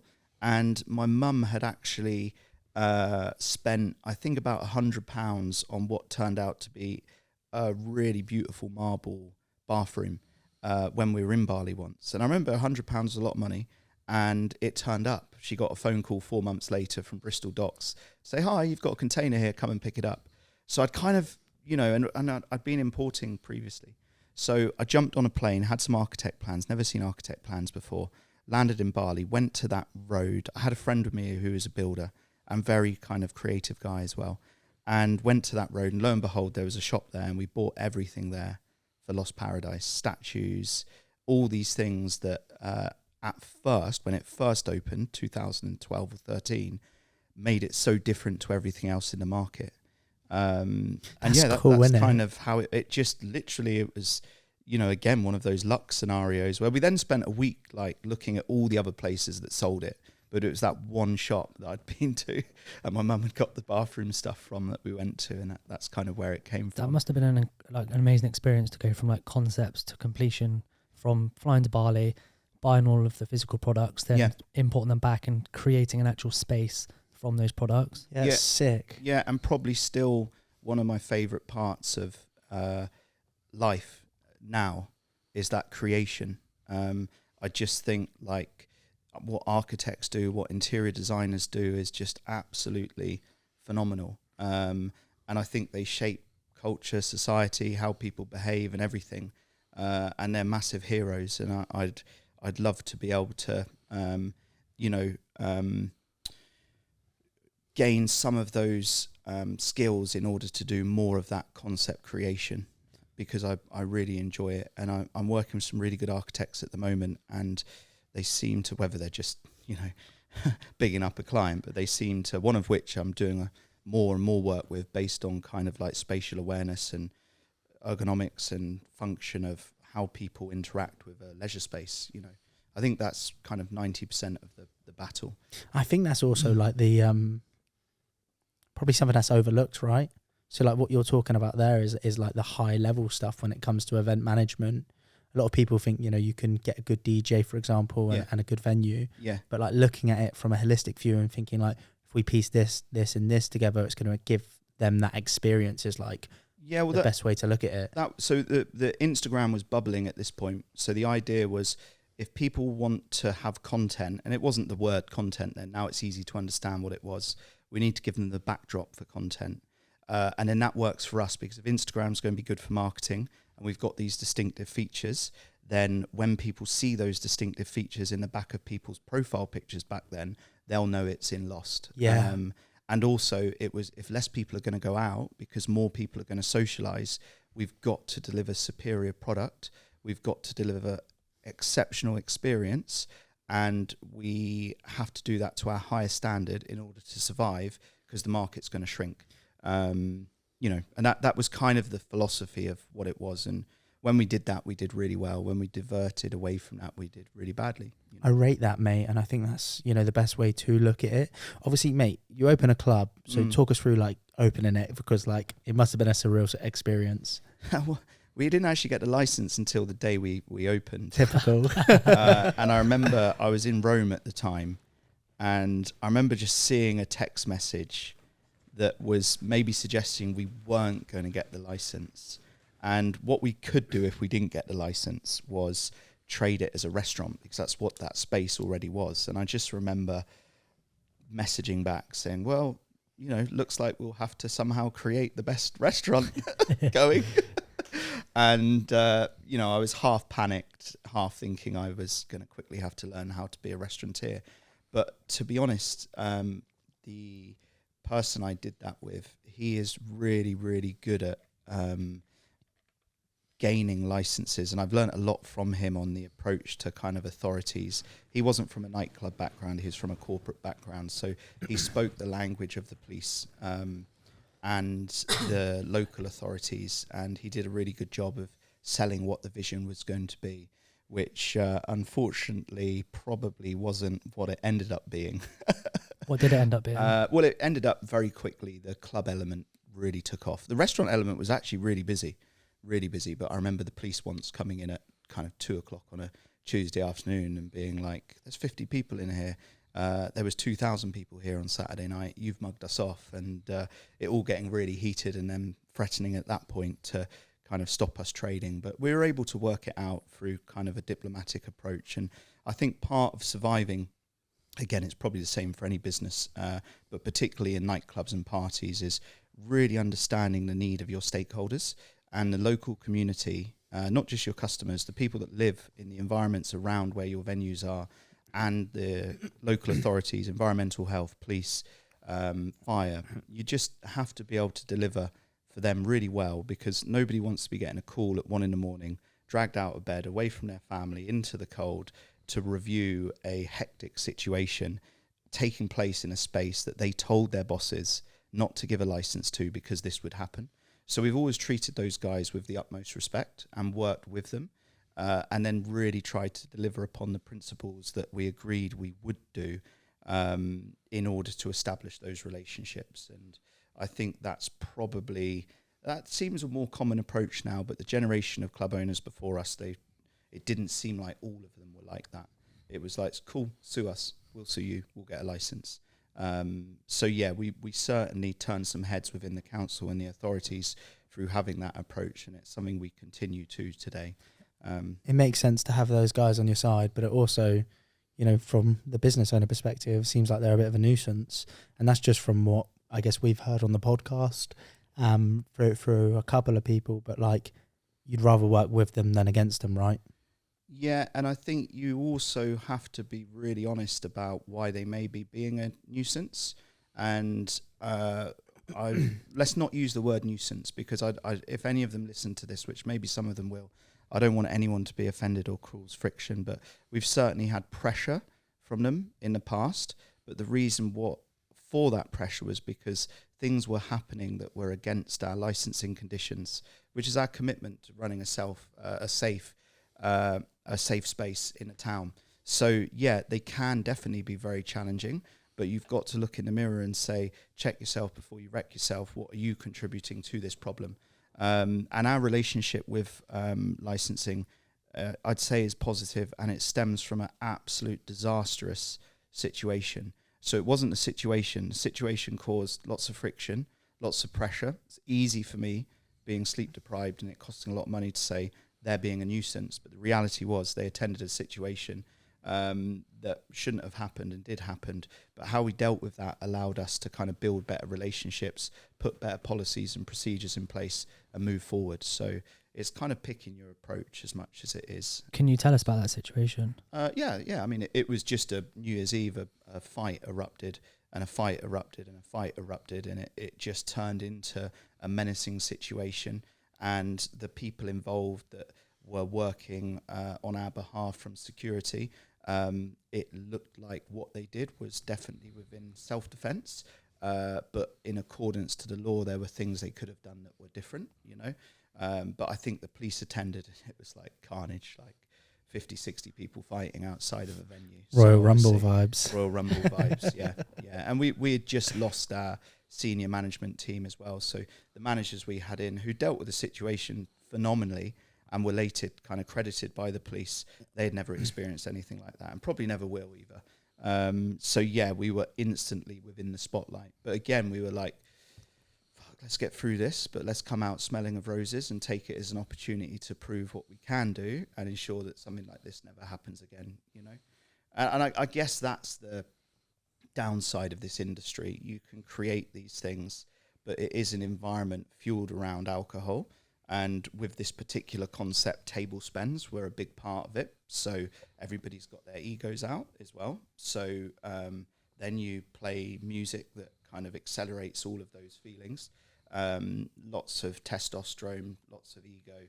So the downside of it, you can create and build these brilliant businesses, and somebody can choose to ruin it by overreacting to a situation, hitting someone with a bottle, all those sorts of things that are completely outside of your control. So there is a risk factor to it, and that can be really stressful. But not more often than not, it's about the policies and procedures you've got in place to be able to deal with those situations when they happen. For sure. And when those situations do happen, and you are sort of working through things, how are you sort of coping, externally to the business? Stress. I mean, yes, stress. You create these things to bring joy. That's still my mission in business, is to create experiences that bring joy. And death is so the opposite of joy in every way. So we were dealing with this situation with the health and safety guy, the solicitor, and it was really intense and really sad. And towards the end, we kind of had concluded that maybe the situation was a lot bigger than the venue, and that this person had just been in the venue, because we were thinking if the information we had been told was true, surely there would be lots of police around and lots of other stuff. But that was, I remember I had to tell my wife, because I had to get out of bed, and obviously she was just absolutely devastated for this person and their family. And I remember driving to the venue, just could not stop thinking about this person's family and what they were going through at that exact same time. And during those moments, I guess I thought that, so that was obviously the most intense. But yeah, I'd say that was probably the most kind of, what's worse than that, if you know what I mean? Nothing, nothing. Super deep, mate. Yeah. You don't think of it from the venue owner's perspective, right? But why would you? Because it's not about us. It's always about that person. And for them, that is still absolutely devastating. I don't know them. They won't know me. They may not even know that we attended the venue to try and piece this puzzle together, because they would know what did happen, if you know what I mean. But I thought about those, I still do. I'd always think about those people. Just to think that somebody's had some enjoyment in your venue before later passing away is sad enough in itself, if you know what I mean.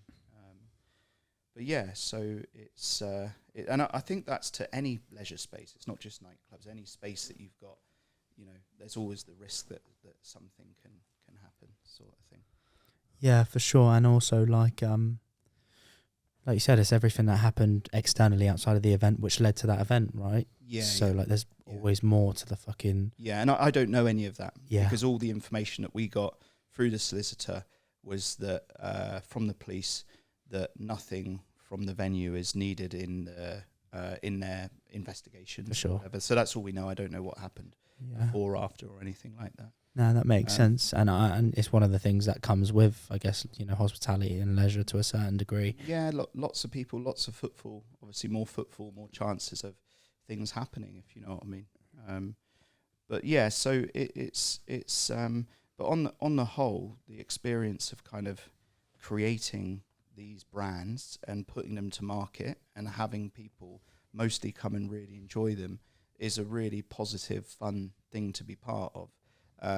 And it's also, I've mentioned clothes numerous times. I've always been really inspired by music and fashion, and relevance within music and fashion I just find phenomenal. Like, you've got Nike trainers on, how they're so popular year after year continually. What is it about that tick that has someone in South America from one culture and somebody in Eastern Europe from another doing completely different sports, but it stimulates the same connection and emotion with them on a set of skis or on a football, two polar opposite things. And I think the success in nightclubs is relevance is a really, really key thing.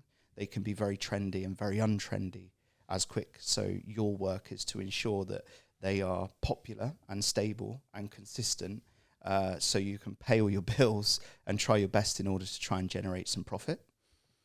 For sure, and I guess, how does that sort of pan out with Lost? Because Lost was just again similar to my first business. It was a big learning experience. We actually always knew that Lost would be knocked down when we took it. One of the reasons we did take it was we were told it would only be there for 2 years, so we thought it'd be a perfect environment for us to go in, do everything we can, and if we did make any mistakes, it wouldn't be there in the future. So it wouldn't be like we had a 25-year lease to try and stick out and the concept had failed and we had to kind of try and exit, sort of thing. It was going to be knocked down. What we didn't know is it would be there for 10 years. It proved to be popular year after year. It's quite a weird mindset to be going into it, right? Thinking that, like, we're going to put this initial investment in of X to know that it's going to be knocked down in 2 years' time. Yeah. Like, it's quite unique, right? Yeah, I guess looking back completely, because that was always really tough when it was going well as a business. Thinking, oh shit, this yeah, be it knocked was down. It was an anxiety. It was on your mind 24/7. If your wife said, "Oh, we should go on holiday," your first thought was, "Oh, I wonder if Lost will still be there." If you know what I mean. Yeah. But it was a decision we made, and it felt right at the time, and you have to go with that. And that's what we did. You know, unfortunately, the time it did close just happened to be the worst timing, because we had just done our best to survive the 90% of the pandemic. And had we known it was going to close, we would have probably exited right at the start of the pandemic, when everything was stacked in our favour to do so, and we would have still had some funds available to do something else and create another one, you know.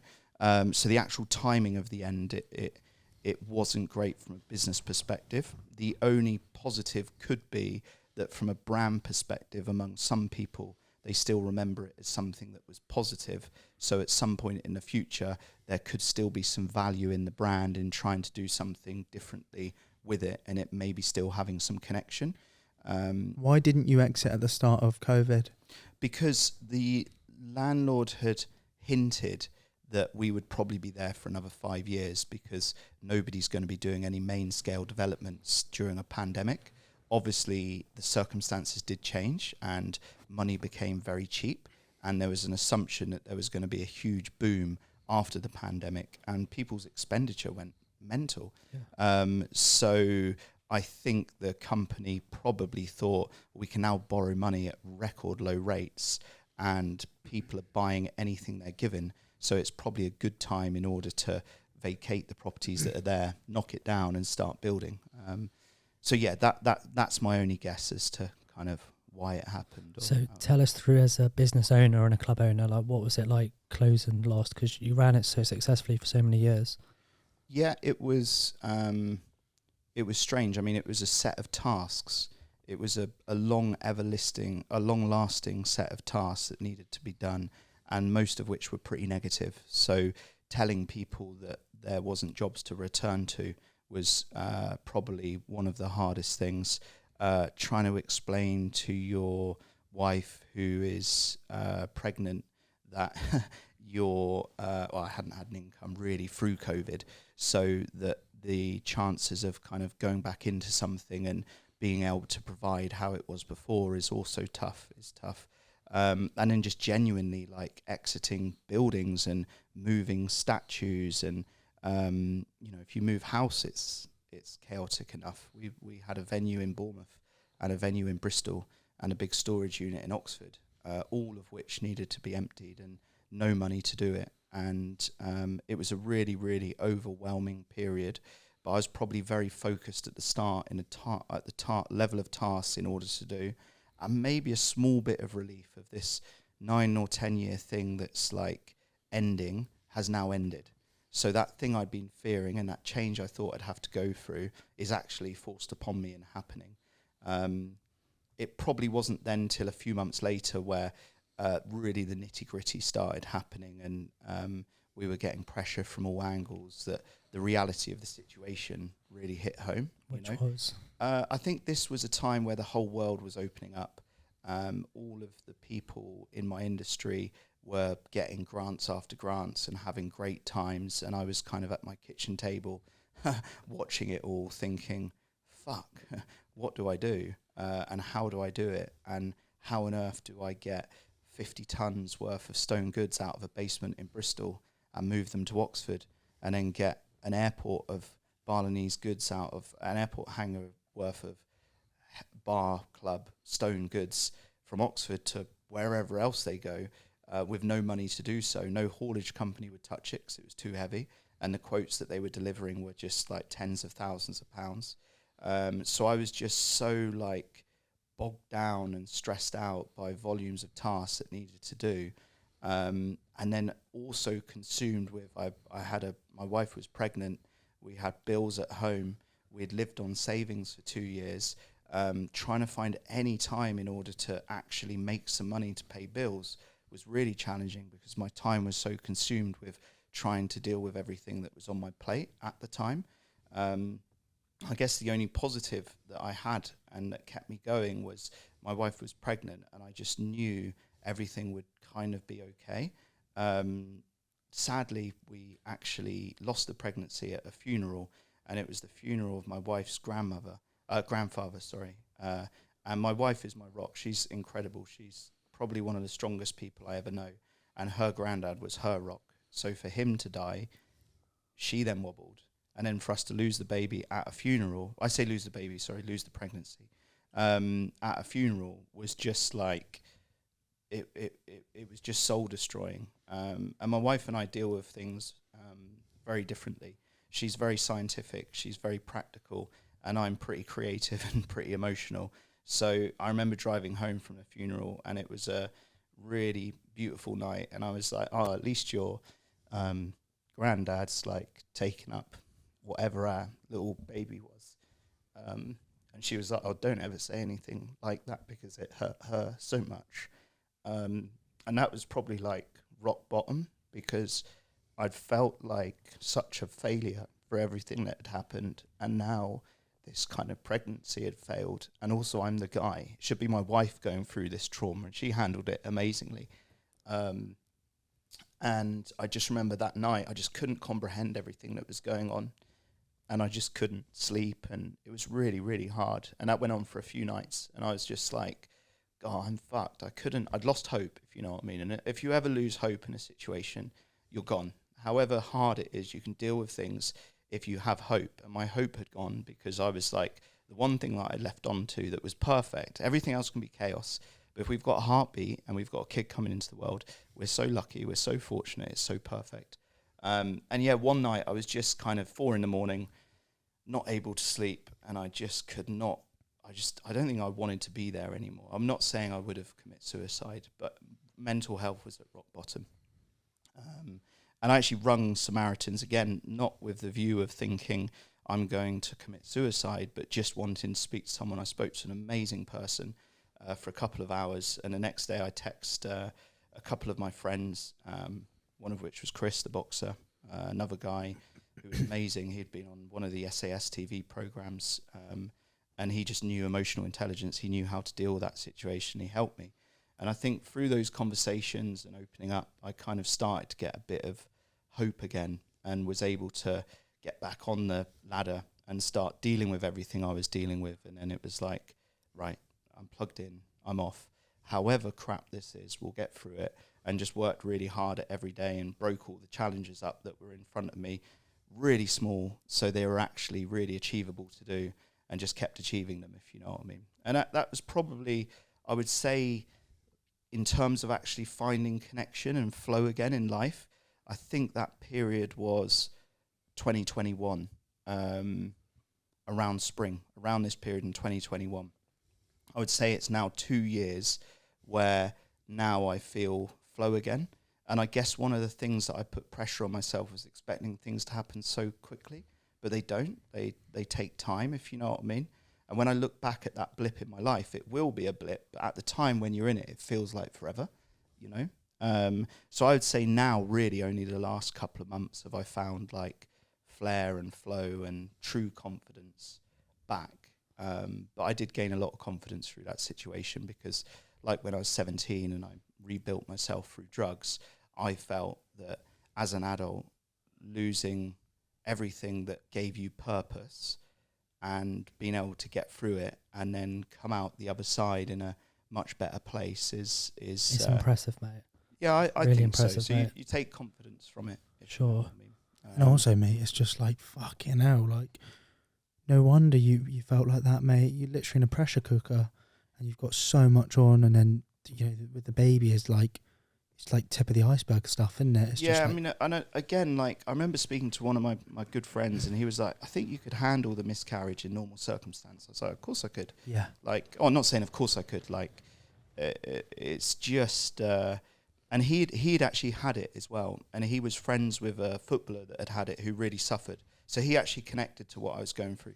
Whereas most guys, including myself, if somebody had said that previously, I'd just be like, boom, like, oh, cool, you know, just try again, if you know what I mean. But yeah, so like, you know, everybody suffers from different pressures, and some things go through so much worse. But I think the underlying factor in all of that was it wasn't actually money. That was a pressure, but it was lack of purpose and lack of connection.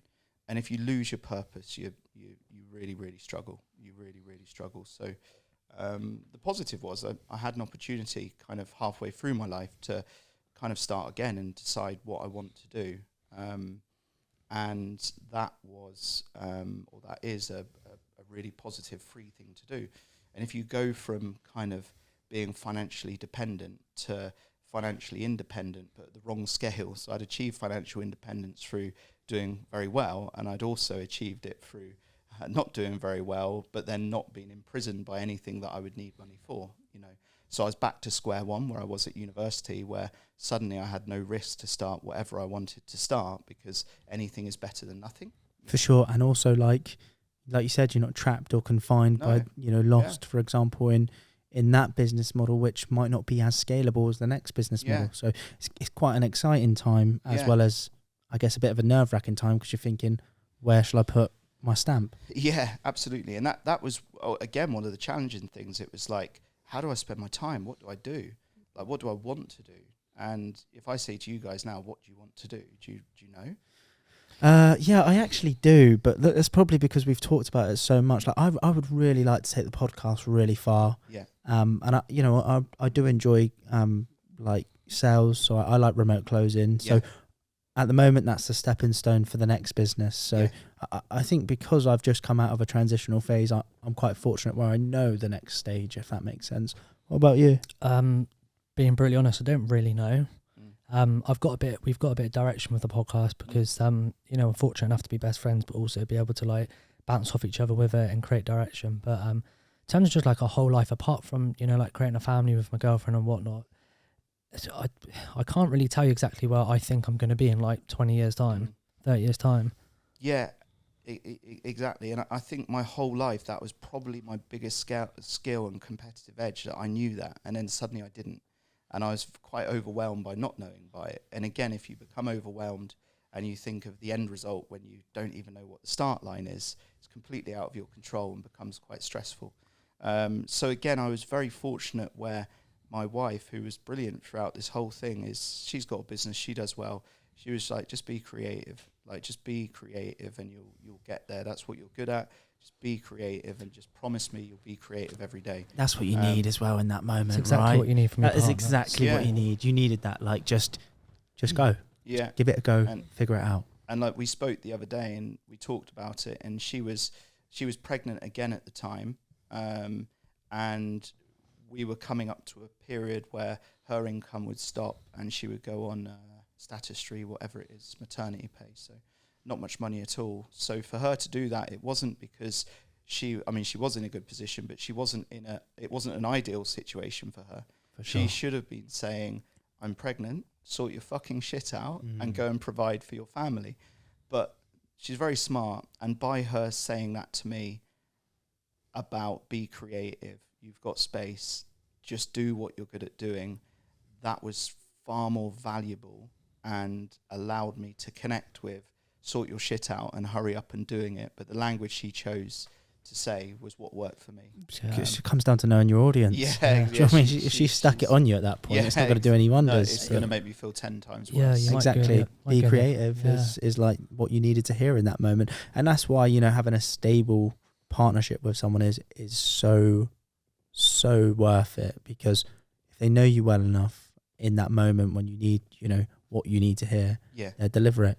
Yeah, and again, like, in terms of probably one of the best decisions I've ever made is like who I've married, and we've since we've been married, which was 2019, things definitely got challenging. So you're thrown in a little bit at the deep end compared to how we thought it might be. But yeah, I mean, I'm always very grateful. I'm always very appreciative, and I feel just so wealthy and rich because of just who I'm connected with and the times we share. So that's really positive. And also like your boys, right? So, for example, you've called Chris up, we've met Chris, sound guy, proper good guy, and your SAS guy. They're probably at the other end what you needed to hear, like, come on mate, we need to get this together and go again, sort of thing. Yeah, for sure. And often like good friends and good people, they just listen. Yeah. And no one really knows what to say. Like, if if you guys said to me what I said to them, I wouldn't know what to say. And I've probably also learned not to say anything. It's all about, sometimes people just need to listen. And when you listen and you hear what someone's going through, often they may already have the answers. They just need to trusted environment to fully talk and get it, like this breathwork thing. It's kind of what it does. It gets everything off. Yeah. And then you're like, okay, these family members, I need to evaluate how I'm being with them. Yeah. Because they might not be here forever, and I just need to make sure I'm pretty much the experience I had. Exactly. I'm being, the best brother, son, whatever father that I can be in this time that we've got. And I think they just knew how to listen and were supportive. I'm talking like my energy changed almost instantaneously at that point. Like, it was just like, I still hadn't slept, but I maybe started sleeping a little bit more. And every day I'd be like, no way I had swag in my step, but I'd be like, okay, cool, we can do this. And things started to happen. This big problem in Bristol with all these statues and finding no way to exit the venue. My dad came and had a look at it, and I could tell he was overwhelmed, but he's like, cool, chilled out. Guys, we'll find a way. Me and you will do it, if you know what I mean. And deep down, I just knew he was trying to be a good dad. His practical knowledge in building would have been like, fuck.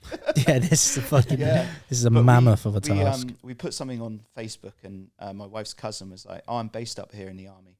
And he brought a load of soldiers down. And we arrived in Bristol. I said, I'm going to grab a coffee for everyone. Took my dad to get a coffee, came back, and the British Army had done like probably 70% of the hard work at that point. So it was like, okay, cool, that's a win. You know, that's a real win. And this task that seemed impossible, no haulage company wanted it to touch, we had solved very simply by the power of social media and the goodness of people. You know what I mean. And that's what you need in that moment. You need a little bit of fucking luck. Do you know what I mean? You need someone to give you a hand. Obviously, mate, so you get the situation with sort of the logistics and all the equipment sorted. What do you decide to do next? Because obviously, you have got a lot of opportunity. You've got probably so much opportunity that it's hard to decide, right? I did have a lot of opportunity. I didn't connect with all that opportunity. I had people offering me kind of shares in various nightclubs, bars, or opportunities, or to become partners in new development. And I was very grateful for all of those. I didn't explore lots of them because I didn't know what I had to do, but I knew that it wasn't a short-term thing. I took up a Ironman because I just go back to that fitness. I knew I needed that structure, that challenge, and that can I do it, can I not do it? And I knew at some point over the kind of training of the Ironman, your mindset switches to, oh my God, I'm so overwhelmed by this, to, oh, you're my bitch, I'm going to do this now. If I'm talking about the Ironman, by the way, person. So the Ironman, that was a good thing. That really helped. It's structure, isn't it? We've spoken about it a couple of times now, but structure, discipline, a goal, you're aiming towards it, you're attaining it, and then you achieve it is so satisfactory. Yeah, and my wife was supportive of that because, again, she wasn't like, sorry, you've got to pay your mortgage. How's an Ironman going to pay your mortgage? She was like, yep, cool, great idea, go do it. And she was like, but make sure you're creative, So we were kind of... I collaborated with a project on the beach bar that actually did quite well. So again, you gain a bit more confidence. You're back in the thing. I got persuaded to do an event I used to do by somebody, and I put that on sale, and it just sold. And I was like, oh, okay. And that instantly changed. And it was a very small amount of money. But I was like, okay, I can pay my bills. And I just felt a sense of release then. But still didn't really know how I was going to pay my bills. And obviously our bills were built on kind of us doing very well pre-pandemic. So I unfortunately couldn't quite go to Tesco and work full-time and cover my costs. I had to do a little bit more. And I didn't want to give up my time selfishly, but I knew if I gave up my time 50, 60 hours a week to another business, my entrepreneurial experience would probably quite quickly come to an end, and years could pass in that scenario. So I had to try and fight as long as I could in order to keep my time free to be creative in terms of what that was. But we ended up gaining a license and eventually planning on a new space in Bournemouth. We'd completely run out of money at this time, so we invited some people we'd worked with elsewhere to be part of it, and we opened a venue last year called Post. It's kind of the polar opposite of what Lost was, although it shares some founding principles. Post is built on two variables. One is quality and one is fun. And things that float around it are like dancing on tables, sing-alongs, so ABBA, Kings of Leon, Sex on Fire, live music, lots of beer, lots of steins, lots of cheering. We just felt the world needed fun. My missus loves it in the MA. Oh no, that's good to genuinely hear. Loves it. Yeah, that's good to hear, because we've got a lot of positive feedback from it recently, and it seems to be establishing itself well. Kind of 3 objectives this year from a brand and marketing perspective was to increase the exposure, so 50% of the local kind of community would know it exists, to deliver finances to be able to pay the bills and stay open, and to gain a good NPS, which is Net Promoter Score, and feedback via Google, which we seem to be doing. And we do make mistakes, definitely. We've got areas we need to improve. But on the whole, it seems to be going well. So I guess, again, that's another confidence grower, that you create something that has that hyper connection, that people say things like, oh, I love it, which is the end result of delivering a good product for their experience, you know. But actually, when it opened, it flopped. It was like, did it? Yeah, I was like, not again. Last thing you like, need. But it flopped, and there was so much pressure. But I just remember being in there and watching, 6 people have loads of fun. And I was like, okay, if these people can come in and say, that's the best night I've had in ages, and behave differently to all the other venues, because they're standing on benches, singing along, swinging steins, I just thought, if we can get enough people to hear about this, it'll work. Do you think you were like subconsciously trying to create a culture of having fun and positive energy so that it would ultimately rub off on yourself in those times? Possibly. I mean, fun and leisure have to go hand in hand. Sure, but like the culture you're creating there seems like so much energy, like so much high energy, whereas like a nightclub, you imagine you don't, it's just, you're building it for everyone to have fun, but like by the sounds of it, Post just sounds more high energy than just a nightclub. Yeah, it was. I don't know if it is a reflection or like the opposite of how I felt. It was definitely the opposite of how I felt in those hard times, but it was more like looking at the culture of our community and how people may feel post-COVID, and how that's going to influence consumer behavior. And kind of the instinct was that consumers are going to want to have loads of fun, because everybody's been trapped inside. And I don't just mean the months, I mean the years after, because the whole world stopped for a period of time, and the whole world's going a bit crazy since. So like the effects of COVID we'll be feeling as a society for years to come. So it felt like an appropriate thing to try and do, and try and bring connection. This connection's the big thing.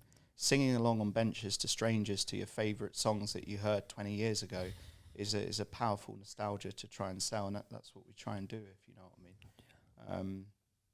But yeah, so that seems to be going well. Like any other business in the country, every time you look at your phone, there's rising costs. So it's a challenge for sure. But in terms of the market penetration and the consumer reaction to it, at this stage, it's positive, and we've got to work hard to keep building on that and keep growing that. Well, I've only heard positive things, to be honest with you, mate. No, that's great. I've been there a few times as well for food, and it's good, decent. That's cool. Yeah, very decent. The wings, that's what. Yeah, bit of a wingman. So yeah. Had the kilo wings there a few times. Yeah.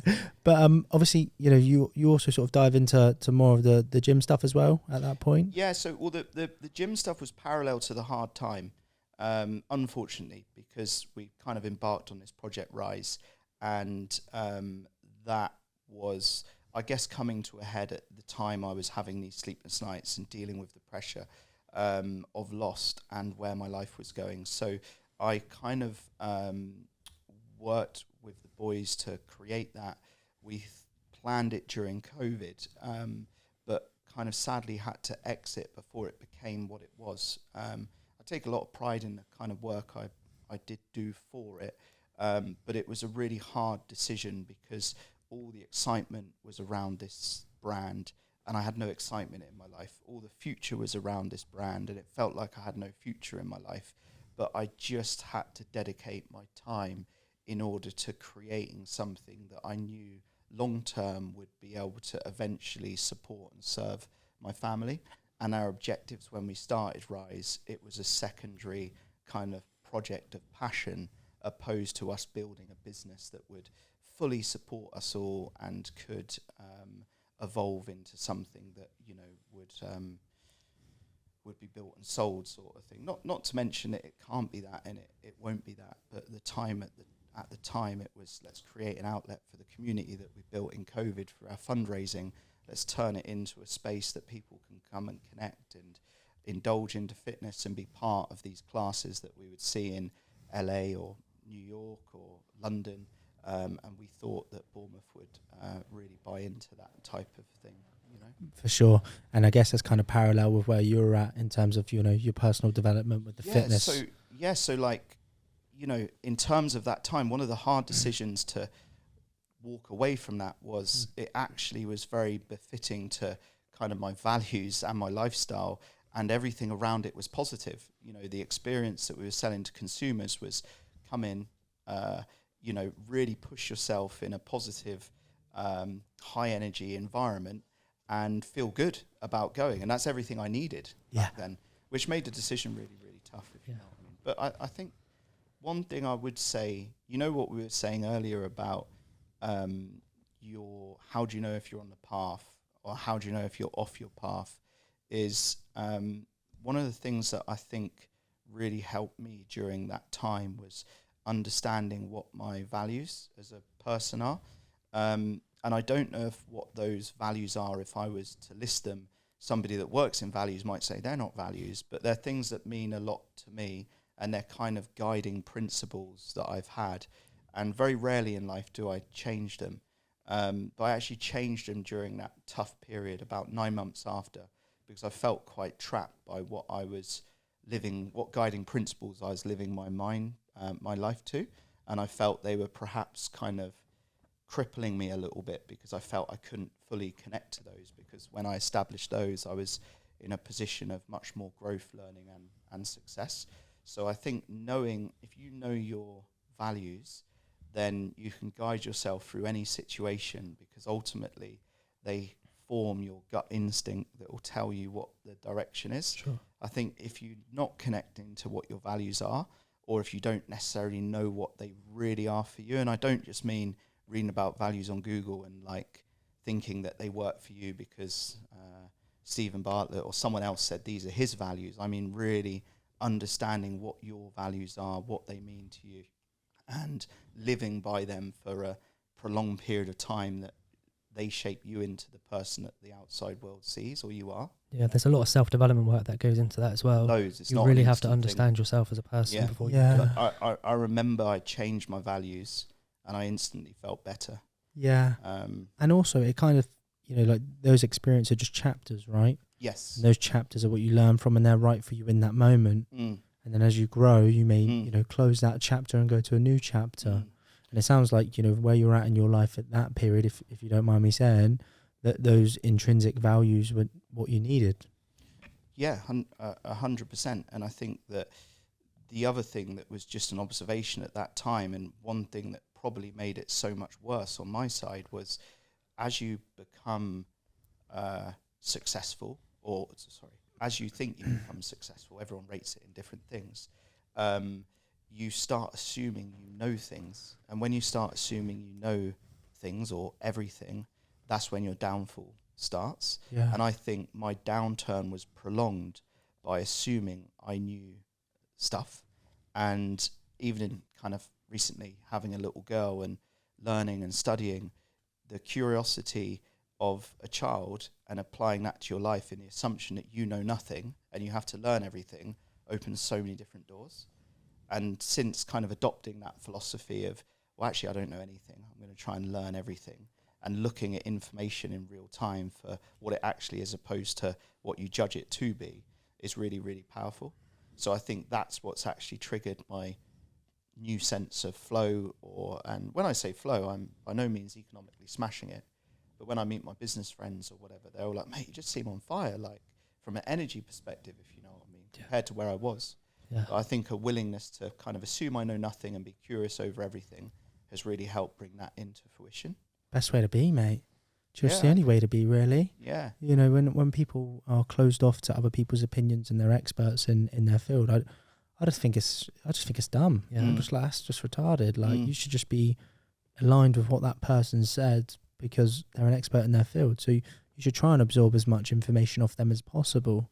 You should listen to them, and you should just be able to make your decision with an informed opinion on a topic which is, you know, their speciality. Sure. Yeah, and again, like, there's so much evidence in data, and it's so neglected. And when we look at, like, even a concept post, like, or if you look at or take concepts that are really successful, because they're only 6 months old, like, they're just algorithm and data, and the evidence, the things that make them successful is there in existence. It's just, if you can be open-minded enough to read that data, then you'll understand that, you know. So I totally think that being open-minded, not being closed-minded. I was so closed-minded, just accidentally. It just happened over a period of 15 years of growth. I say economic growth. I just assumed I was knew what was best in a nightclub or throwing party scenario, and actually everything around me was going wrong. And perhaps part of that was being closed-minded and assuming I knew what was best when actually I didn't, because I'd never been in that situation before, and I needed to be really open-minded. But learning just, like, I don't know when you, like, learning just stimulates your brain. Yeah. Like, you learn something. I was at, I'm training with the lifesavers to do some voluntary lifeguarding at the beach with the surfboard type things. And I was learning about hand signals. And I was like, oh my God, my brain's tingling again. Like, really simple things, the hand signals. But I was like, oh, that's it, the tingling in my brain. Like, you know, I think the more you can engage in those scenarios, the more successful you become in life, not just in making money, but in life, if you know what I mean. Yeah, for sure. And I guess that kind of brings us full circle to where we're at today, right? Yeah.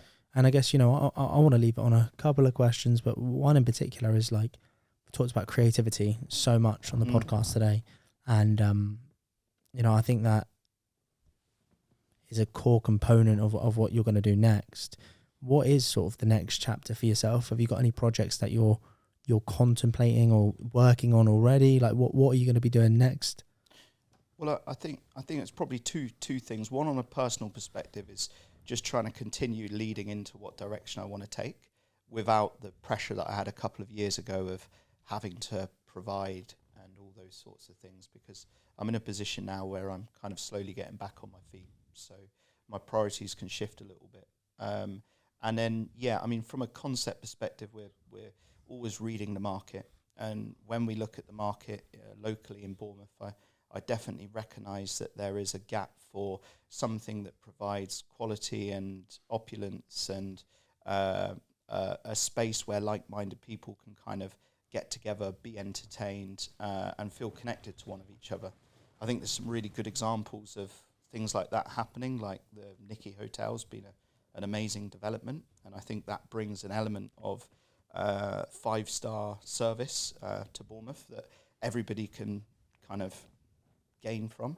And I think perhaps looking at a venue who core principles revolve around quality again, but then perhaps kind of decadence, opulence, but combined with great experience. So not a pretentious place, somewhere that experience for the customer and service is so good that just makes you feel special and makes you feel like $1 million. So we're kind of exploring some stuff like that feels pretty close in some respects, in the sense that the council, police, planning all want to support this particular space. And then perhaps looking at a bit more of a creative outlet from an event. So we tried in the past to pull off a festival.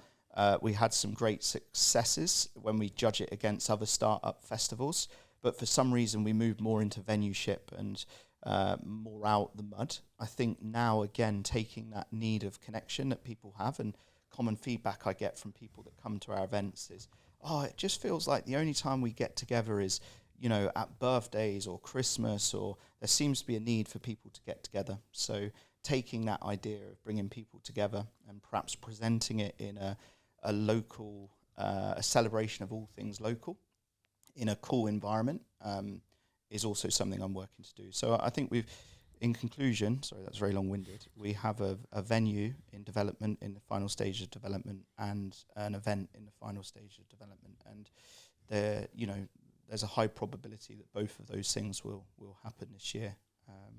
Amongst just enjoying the moment. Like, Yeah.